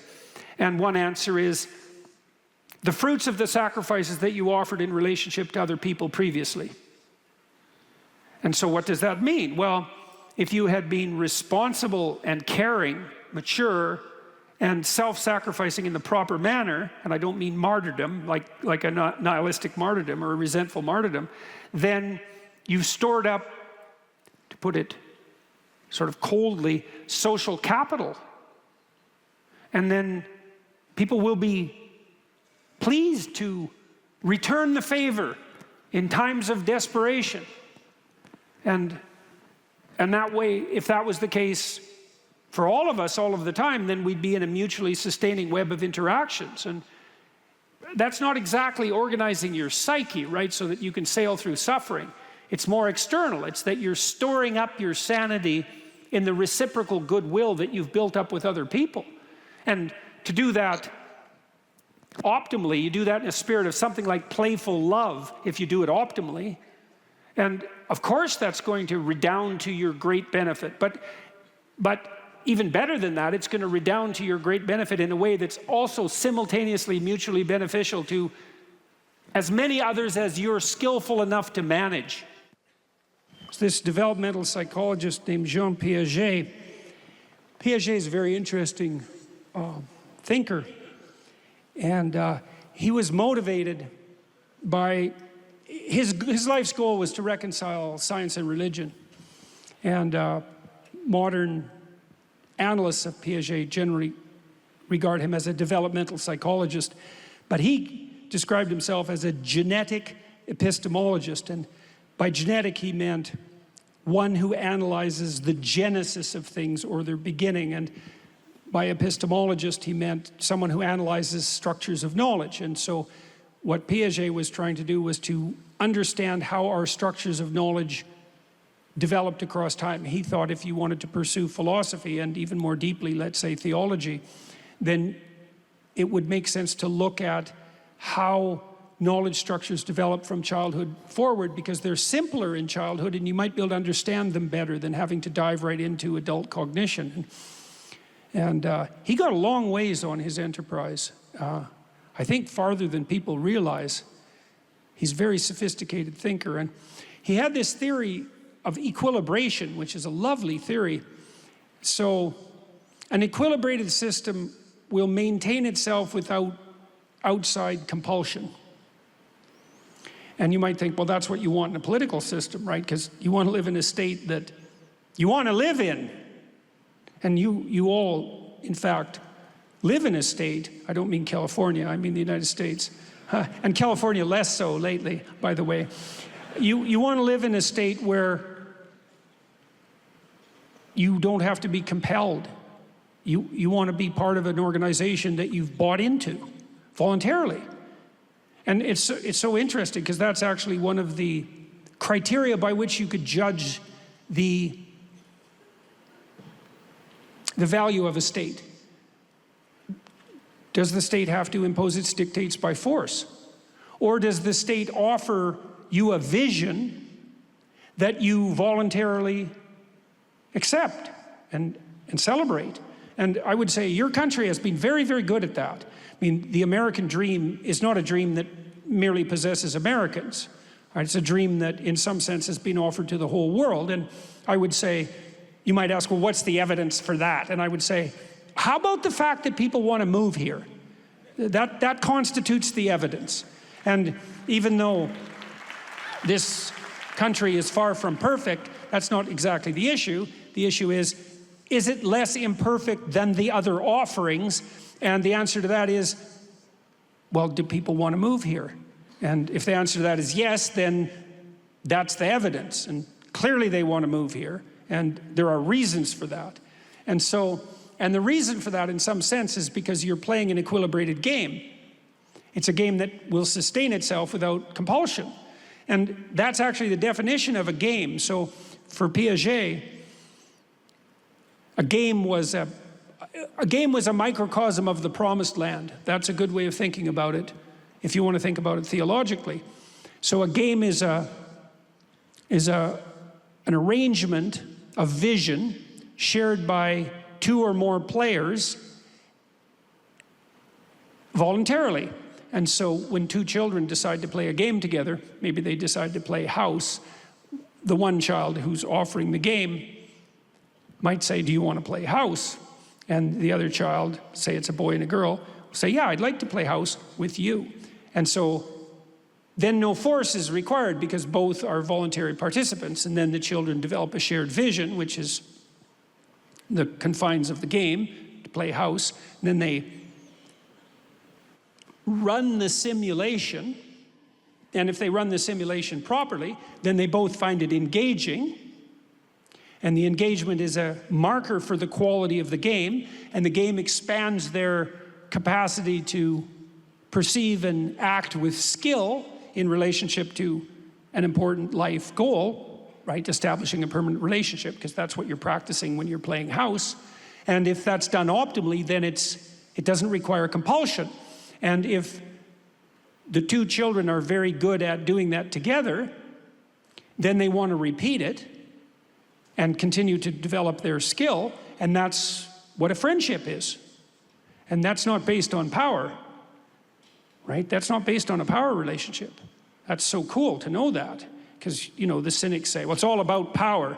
And they usually say that because they want it to be all about power.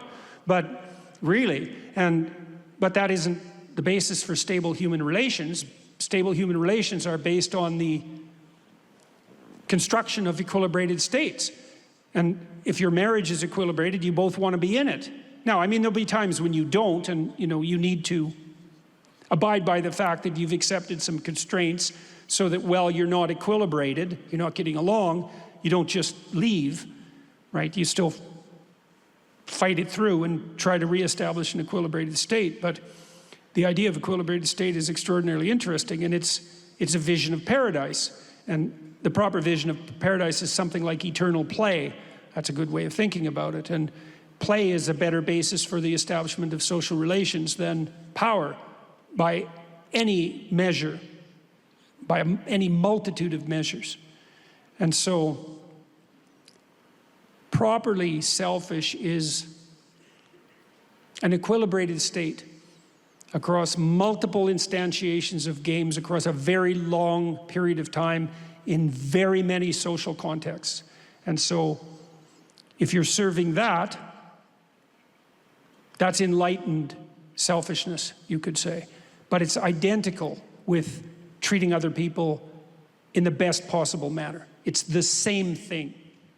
And we know that, we have an ethos, our culture is predicated on an ethos, which is treat your neighbor as you would like to be treated yourself, or maybe more, love thy neighbor as thyself. And that means to act towards your neighbor as if he or she is capable of producing a sequence of Jacob's ladder-like goals across time, and that you're of the same nature, and that will increase the probability that that direction will be the one that makes itself manifest. And that's definitely the case. I mean, I had people in my clinical practice who had become embittered and resentful. They were often naive people, and people generally start out naive, who'd been betrayed. And they regarded their loss of naivety as an increment in wisdom. And you see this with cynical people, right? And they think, well, I was naive and I got burned, and that's not going to happen again. And it's like, fair enough, that actually is an increment in wisdom, but you're in the desert at that point, right? I mean, the naivety wasn't a virtue, and the collapse is a catastrophe, but the place you end up with is not positive. But you're not going to say, well, I'm not going to drop my cynicism and go back to being naive, because that would actually be a reversal of the acquisition of knowledge. Plus, what they say, once burned, twice shy. So then, well, what's the alternative to the cynicism that's induced by malevolence? And the answer to that is something like courageous trust. So imagine that you want to bring the best out of people, even though now you know that there's plenty of the worst there too. And the answer is, well, the question is, how do you do that? And the answer doesn't seem to be by facing everyone with a pervading spirit of distrust and bitterness. That just doesn't seem to work. And you might think, well, that's justified because I've been burned multiple times. Why wouldn't I do that? And the answer has to be something like, because you have the courage not to. Right? If you're not going to fall back into a foolish naivety and not allow yourself to be twisted into nihilism by bitterness, then your option is something like, well, I know perfectly well that you're full of snakes, but I'm going to extend my hand anyway, based on the faith that if you have the courage to do that, that the being that you will call out of the other person is thereby rendered most likely to be of the upward stumbling type. And I think that's the case. You see people who are very sophisticated in their perceptions and social ability, and they can interact even with people who are quite corrupt and still increase the probability quite dramatically that the interaction will be positive. And that's part of that impulse towards the development of an equilibrated state. And so to reach out your hand like that to your fallen brother, let's say, without being naive, that's part and parcel of acting out that highest order conception of the self. That's the logos. That's how that works. So that's an answer to that question.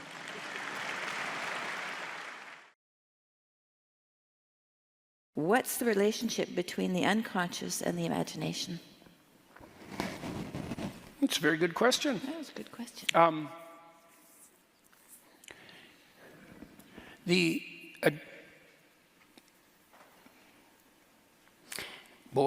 dream is how the implicit structure of your perception and value hierarchy reveals itself to you. Now, I'll have to unpack that, but so the dream, the implicit structure that guides your attentional focus and constitutes the structure of your value hierarchy reveals itself to you in the dream. So let's unpack that.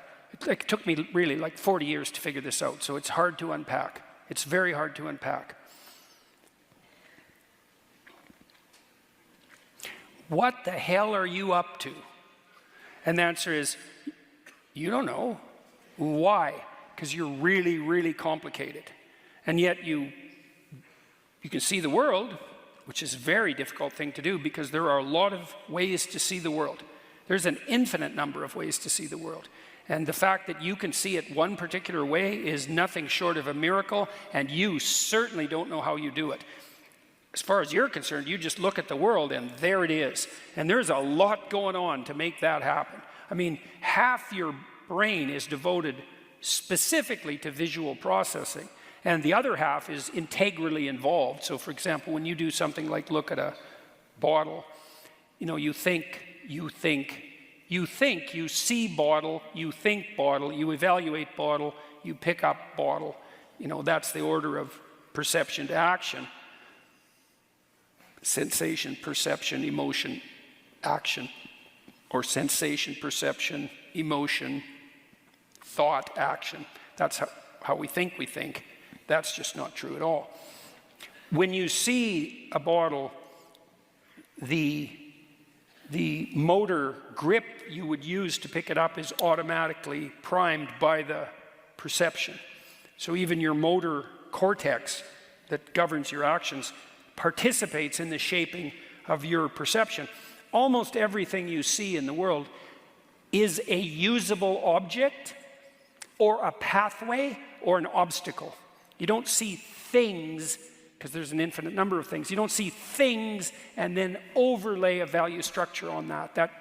The value structure is implicit in the perceptions. The value structure is implicit in the perceptions. And then the people who've made much of implicit bias sort of know that, although they're not smart enough to think through what they accidentally discovered. And so that's a big problem in our society at the moment, because you can be accused, for example, of unconsciously viewing the world through an oppressive, racist hierarchy of presumptions. You know, and there's a bit of truth to that, because you're probably a little more racist and sexist and, I don't know. How many flaws don't you have? Like 0. You've got all the flaws to some degree. And so, you know, we're all of us are ethnocentric. All of us prefer our kin, even though we might not like even them. And, you know, you've had Christmas with your family. And you know who's most likely to murder you? In case you want to know. A drunk relative. Particularly if you're drunk, so remember that next Christmas. So, you know, we see the world through an a priori structure of value. And we don't know what that is. And we dream it. We dream about it. And then we aggregate those dreams into stories.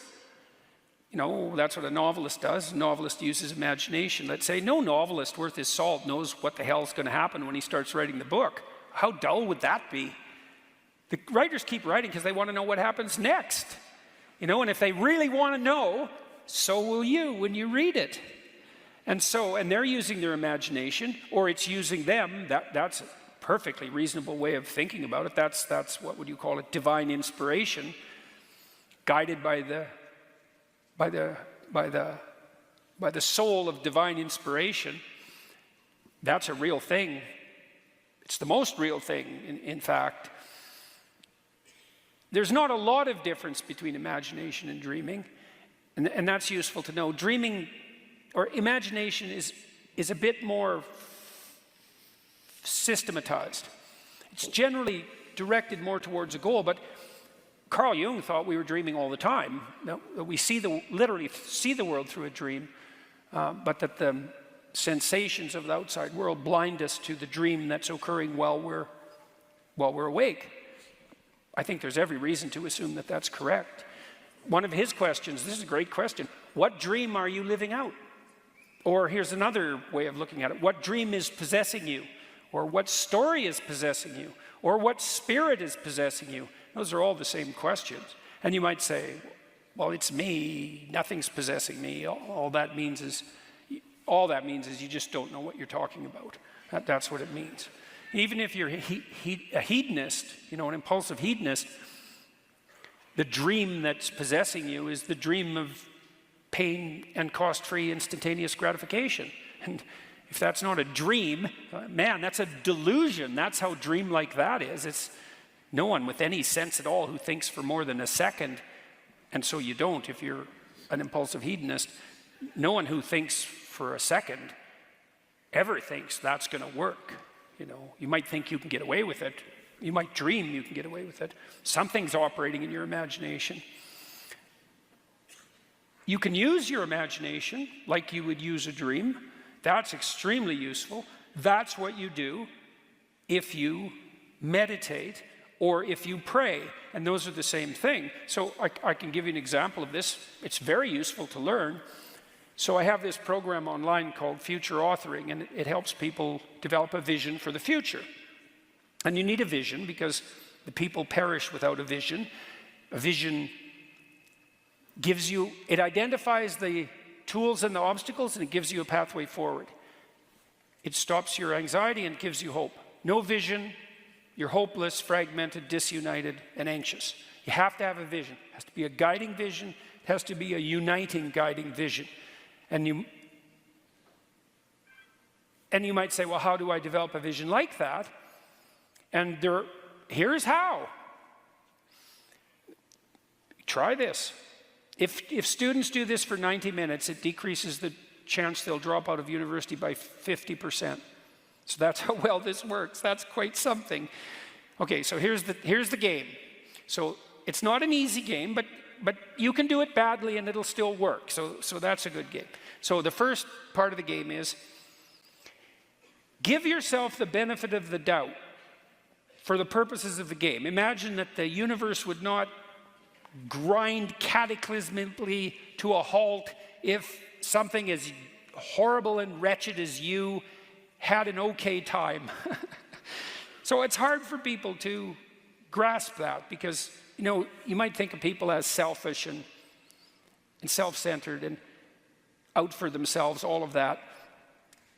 Most people aren't like that. There's about 4% of people who are like that, and look the hell out for them. And they're online trolls, by and large. And the clinical evidence for that's very clear, by the way. And it's pretty much them and not you if you're in interaction with them. It's all about them. But most people are the opposite of that. Most people are better to other people than they are to themselves. Most people are harder on themselves than they are on anyone else. And, there's something admirable about that because it means to some degree that you're looking out for other people. But there's something that's not admirable about it because it means that you're not treating yourself with the respect that someone with your intrinsic worth must have to flourish. And the problem is, of course, more than anyone else, what the full range of inadequacies, what your full range of inadequacies most precisely is. You also know all the stupid things you've ever done. And that's a heavy burden, and it's hard to look at yourself, knowing what you know about yourself, and then think that you deserve anything other than suffering for your sins. And so it's really hard for people to treat themselves like they would. This is something else I learned from Carl Jung. There's this biblical injunction to love your neighbor as if he were yourself. But that sort of presumes you love yourself. Most people are better at loving their neighbors. But it's actually an equation, that rule. It's so the first part of the equation is you should act out the proposition that it's incumbent upon you to strive to put your life together so the best possible thing could happen to you. You should strive to take care of yourself as if you're taking care of someone you love. That's hard because you're trouble. So that's the first part of the game, is you have to play. It's okay, let's admit for a second that it wouldn't be the end of the world if I wasn't being roasted over a slow fire all the time for my iniquities. I'll give myself a break, okay? Now, so that's the first. That's hard. You got to think that through. You got to open yourself up to the possibility that the earth wouldn't crack open and swallow you up if you dared to imagine that things maybe could go okay for you if you did the right thing.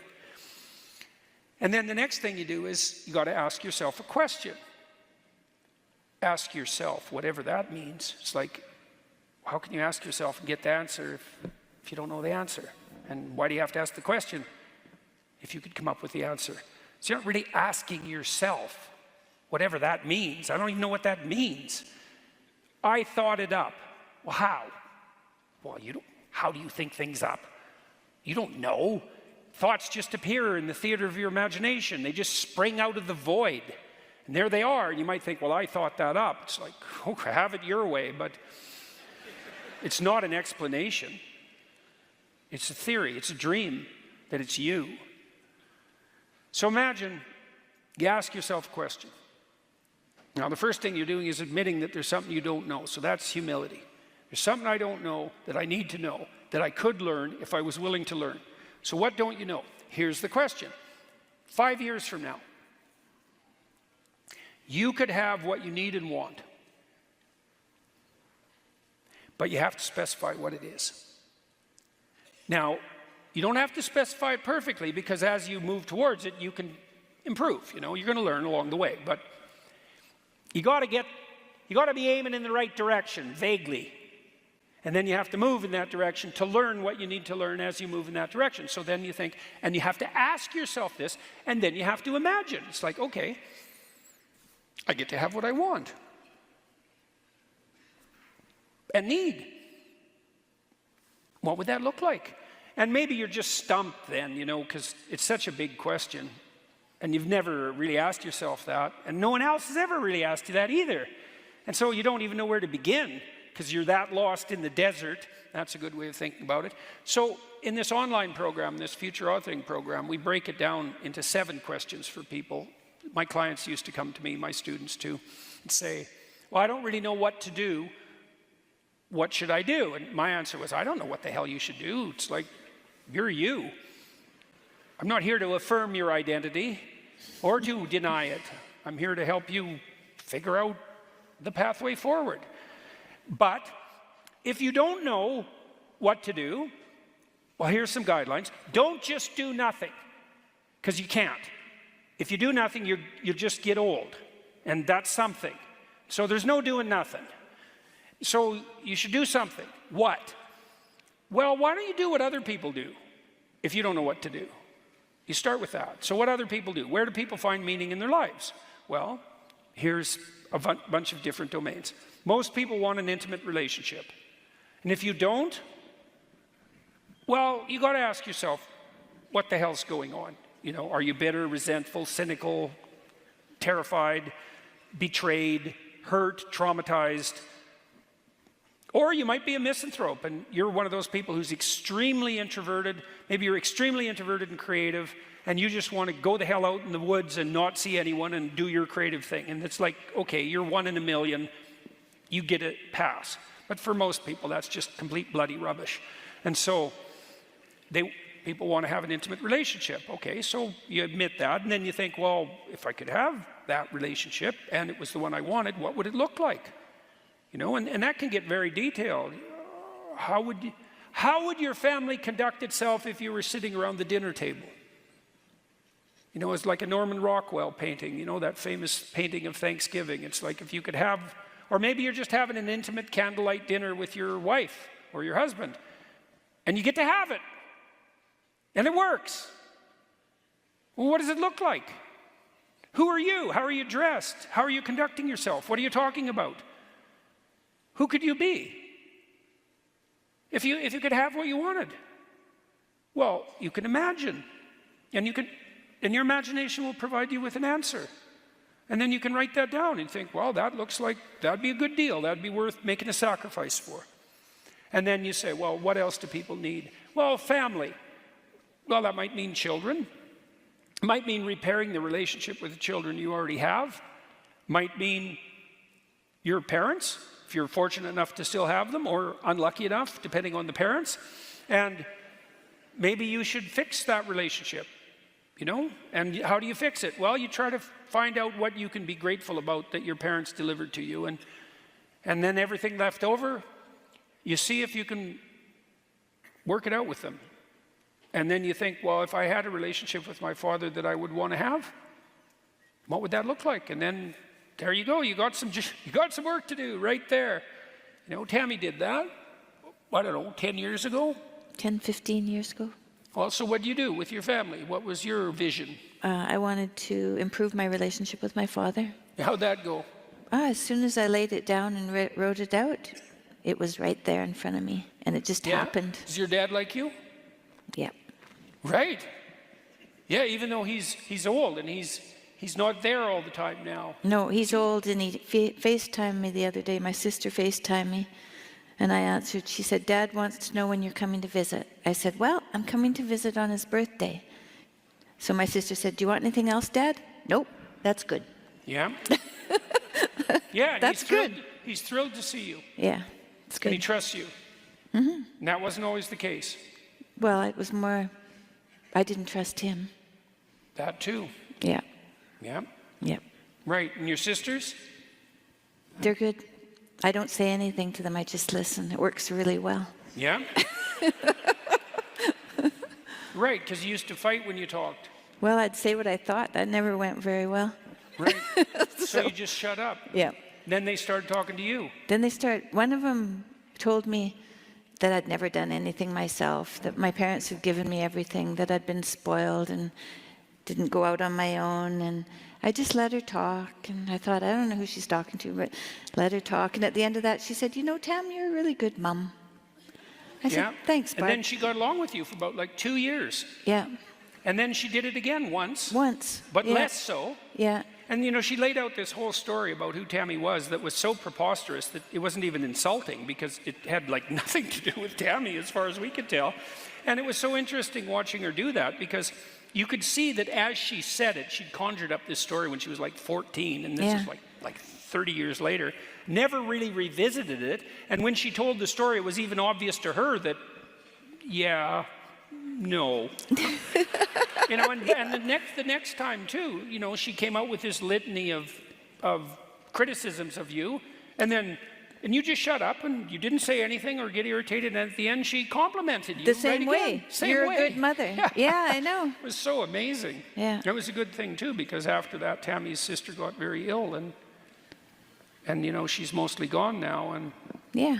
if she hadn't got that put together when she did, it would have never happened. And that's one thing you don't want to have be the case with the people you love. She came on tour with us even. She did. For a little while. Yeah. Yeah. So we had some good time with her. So, you know, you could put your family relationships together, and of course, the more cataclysmic they are, the harder that's going to be. But boy, if you can put together a really fractured familial relationship, you've really got your act together. So it's a big challenge, but once you solve that problem, a lot of other problems look much easier than they did before. So, and then probably you want to have some friends, you know, and hopefully ones that like you, and then so you kind of got to think through what that means. What friends do you want to have? No, people never ask themselves that question. They sort of take random friends, and I'm not saying that you should be arrogant and picky, but you should have something like a philosophy of friendship. And here's a good start. Pick people that you can tell good news to. Okay? And pick people that you can tell bad news to. You know, and if you can tell them good news, then something good happened to you, and they're celebrating the fact that something good happened to you. And maybe you'll be able to return the favor, and that's part of what friendship is. And so that's a good thing, because they're not going to be jealous and bitter and spiteful and resentful and try to drag you into the cooking pot with them just because you've managed to clamber out, you know. And then on the bad news front, well, you tell someone bad news, and it's time for them to shut the hell up and not tell you about how something happened to them 5 years ago that was even worse, and they offer you a certain amount of comfort, or at least they listen, which isn't nothing, that's for sure. And then you can return that favor at some point in the future as well. And isn't that a good deal, you know? And so you want to have some friends. You want to figure out how often you want to see them and how you want to treat them and what maybe needs to be straightened out on the friendship front, you know? And then, well, you're going to have a job or a career, and you might want to figure out how you'd like that to go. You know, I've had lots of people come up to me. This is something I love doing with my clients. You know, I meet people after the shows, and people say, I had a pretty wretched job 3 years ago. Of course, I was drinking and doing all sorts of stupid things at the same time, and I was pretty bitter, but I decided I was going to, you know, give it a shot for a while, and now I make 3 times the money, and, you know, I have a job. I don't have a job, I have a career, and the horizon is kind of unlimited, and And then we have a little joke, which is, well, that seems to be better. You know, is that better? It's like, yeah, that's better. It's like, hey, man, there's a huge industrial organizational literature that shows that if you write down your goals for your life, so that's the vision of your life, there's nothing you can do that will make you more productive than doing that. Well, why? Well, you're working. Do you have a reason? And if the answer is no, well, you're not going to work very hard, are you? Because why would you toil away for no reward? And then you think, well, what's your reward? Well, what's the reward you want? How about you get to have the life you want? There's a good reward. Well, what is that? Well, I don't know. It's like, well, I'm not hiring you. You know, you're all over the place. And any obstacle will stop you. And you have no hope. Because you actually experience hope in relationship to a goal. That's what hope is for. It's to show you that you're progressing towards a goal. No goal, no hope. The highest goal? Hey, the most hope? That'd be a good deal. You know, like you shouldn't aim so high that you got no chance of hitting it, because that's just arrogance. But like you do with a child, you say, well, here you are. You could easily hit that. It'd take a little work to hit that. Why don't you try hitting that? You know, maybe you got a 70% chance at it. 100%, that's too much. You already did that. 0? No, that's just futile. 70% or 55%, you know, depending on how tough a game you want to play. Well, that's optimally challenging too, and it's optimally challenging because it moves you towards the goal, and it transforms you while you move. So that's a good deal. So intimate relationship, family, friends, job, education plan. You're probably interested in something. Find out what it is. Get good at it. You know, maybe it's you want to figure out how to wire your house. That's a good one. You want to know how to repair the plumbing. You don't want to know how to fix, what do you call that? Regrout bricks. It's not grout, mortar. What do they call that when you fix the brick? Tuck pointing. What? Tuck pointing. She's done a lot of renovations, by the way. So, or maybe you could be a better carpenter, or you have abstract interests you want to read, or you got artistic interests, or, you know, get better at something. Get good at something. Get really good at something. Then you learn how to get good at something. Then you can get good at some other things. That's a good deal. Consider the space of temptation in front of you. You know, what are you doing stupid on the alcohol, drug, and promiscuity front that's screwing you up? You know, and maybe that's quite a good time and you don't want to give it up, but if you had something better to do, maybe do that instead. That's the best way out of alcoholism, for example. Hardly anybody gets out of alcoholism without something approximating a religious transformation. That's been known even by extremely secular researchers for like 60 years. There's almost no alcohol treatment programs work. In fact, I don't think there's evidence that any of them work. They can get you through withdrawal, but almost everybody relapses. But what works? Well, lots of people quit on their own, but if you investigate that, it's because they have something like a spiritual transformation. And if you investigate that, you find out that they found something better to do. And so, and in that, you know, it's a crucial point, because especially if alcohol, for example, is a good drug for you, it relieves anxiety, it improves positive emotion, it makes people more social, and it decreases self-consciousness, so you can do impulsive, hedonic, foolish things and enjoy them in the moment. That's a pretty damn good deal, except that there's tomorrow. And so why give that up? Especially if you have nothing. And the answer is, well, you won't give it up if you have nothing. But if you have something better to do, you might think, I'd rather do that. You know? I mean, I like to drink. I drank a lot when I was a kid. I started drinking when I was like 13. I used to sit with my delinquent friends behind the fence in Fairview, Alberta, 800 miles north of the American border, 20 bloody below when it was warm in the winter. And you could still go outside at minus 20. It's minus 40, things got chilly. And we'd drink, you know, vodka we'd put in the freezer and have a perfectly fine old time. And there was plenty of drinking up north, that's for sure. And I really liked it. I was very frequently the last person at the party. And why'd I quit? Well, I got married, and that was better. And I was writing this extremely difficult book, my first book, Maps of Meaning. And I just couldn't write that and do the research I was doing as a graduate school student. I couldn't do that and be hungover. It was one or the other. You know, and it was interfering with my relationship with Tammy too. Not tremendously, but I could see that it could easily be a problem. And there's no damn way I was going to be drunk with kids. Like, no. So I just stopped. And, you know, that was a really good idea. But I wouldn't have stopped if I didn't have anything better to do. Like, why would I stop? It was a blast. I had a riot, you know. So Dionysius, man, see, if you don't have another god, he's plenty of fun around the campfire, you know, at 3 in the morning. So, well, here's another thing you could consider. You know,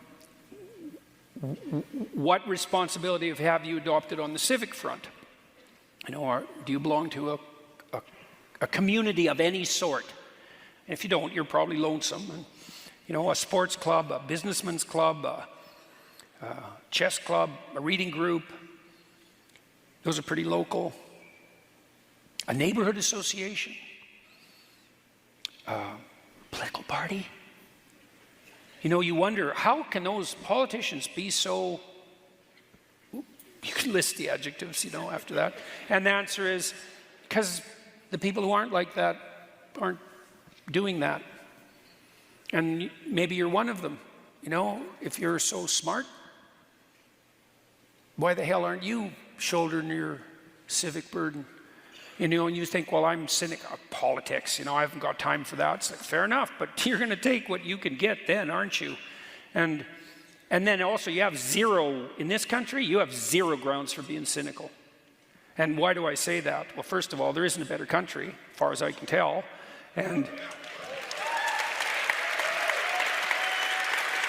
you know, and that's damning with faint praise, because I'm comparing you to other actual countries instead of who you could be. But as far as when you stack your countries up, you're at the top of a dismal pile. And so, so this is about as good as it gets. And then you have these political parties, and, you know, the less said about them, the better, you could say. But I know perfectly well, this is 100% true, that both political parties at every single level are dying for competent people. It's certainly the case that the Biden administration did not have enough competent people to fill the roles it had to fill. And that's not just a casual criticism. I know this. I've talked to people who tried to staff the positions. They know perfectly well that many of the people who are filling the positions aren't the people for the positions. So why are they there? It's like, well, they took what they had. So, and I'll tell you something else about being involved in a political party, and I know this to be true as well. If you join one and you work, if you're reliable and careful and, you know, willing to start at the entry place, you'll move so quick that it will traumatize you. Because you'll think, oh my God, you're kidding. I can move that far up that quickly, knowing how little I know? It's like, yeah. So you might want to think about that. You know, here's a rule. I didn't write this in my book. All abdicated responsibility is vacuumed up by tyrants and used against you. Right? So if you're not involved politically, then you're at the whim of those who are. And that's that.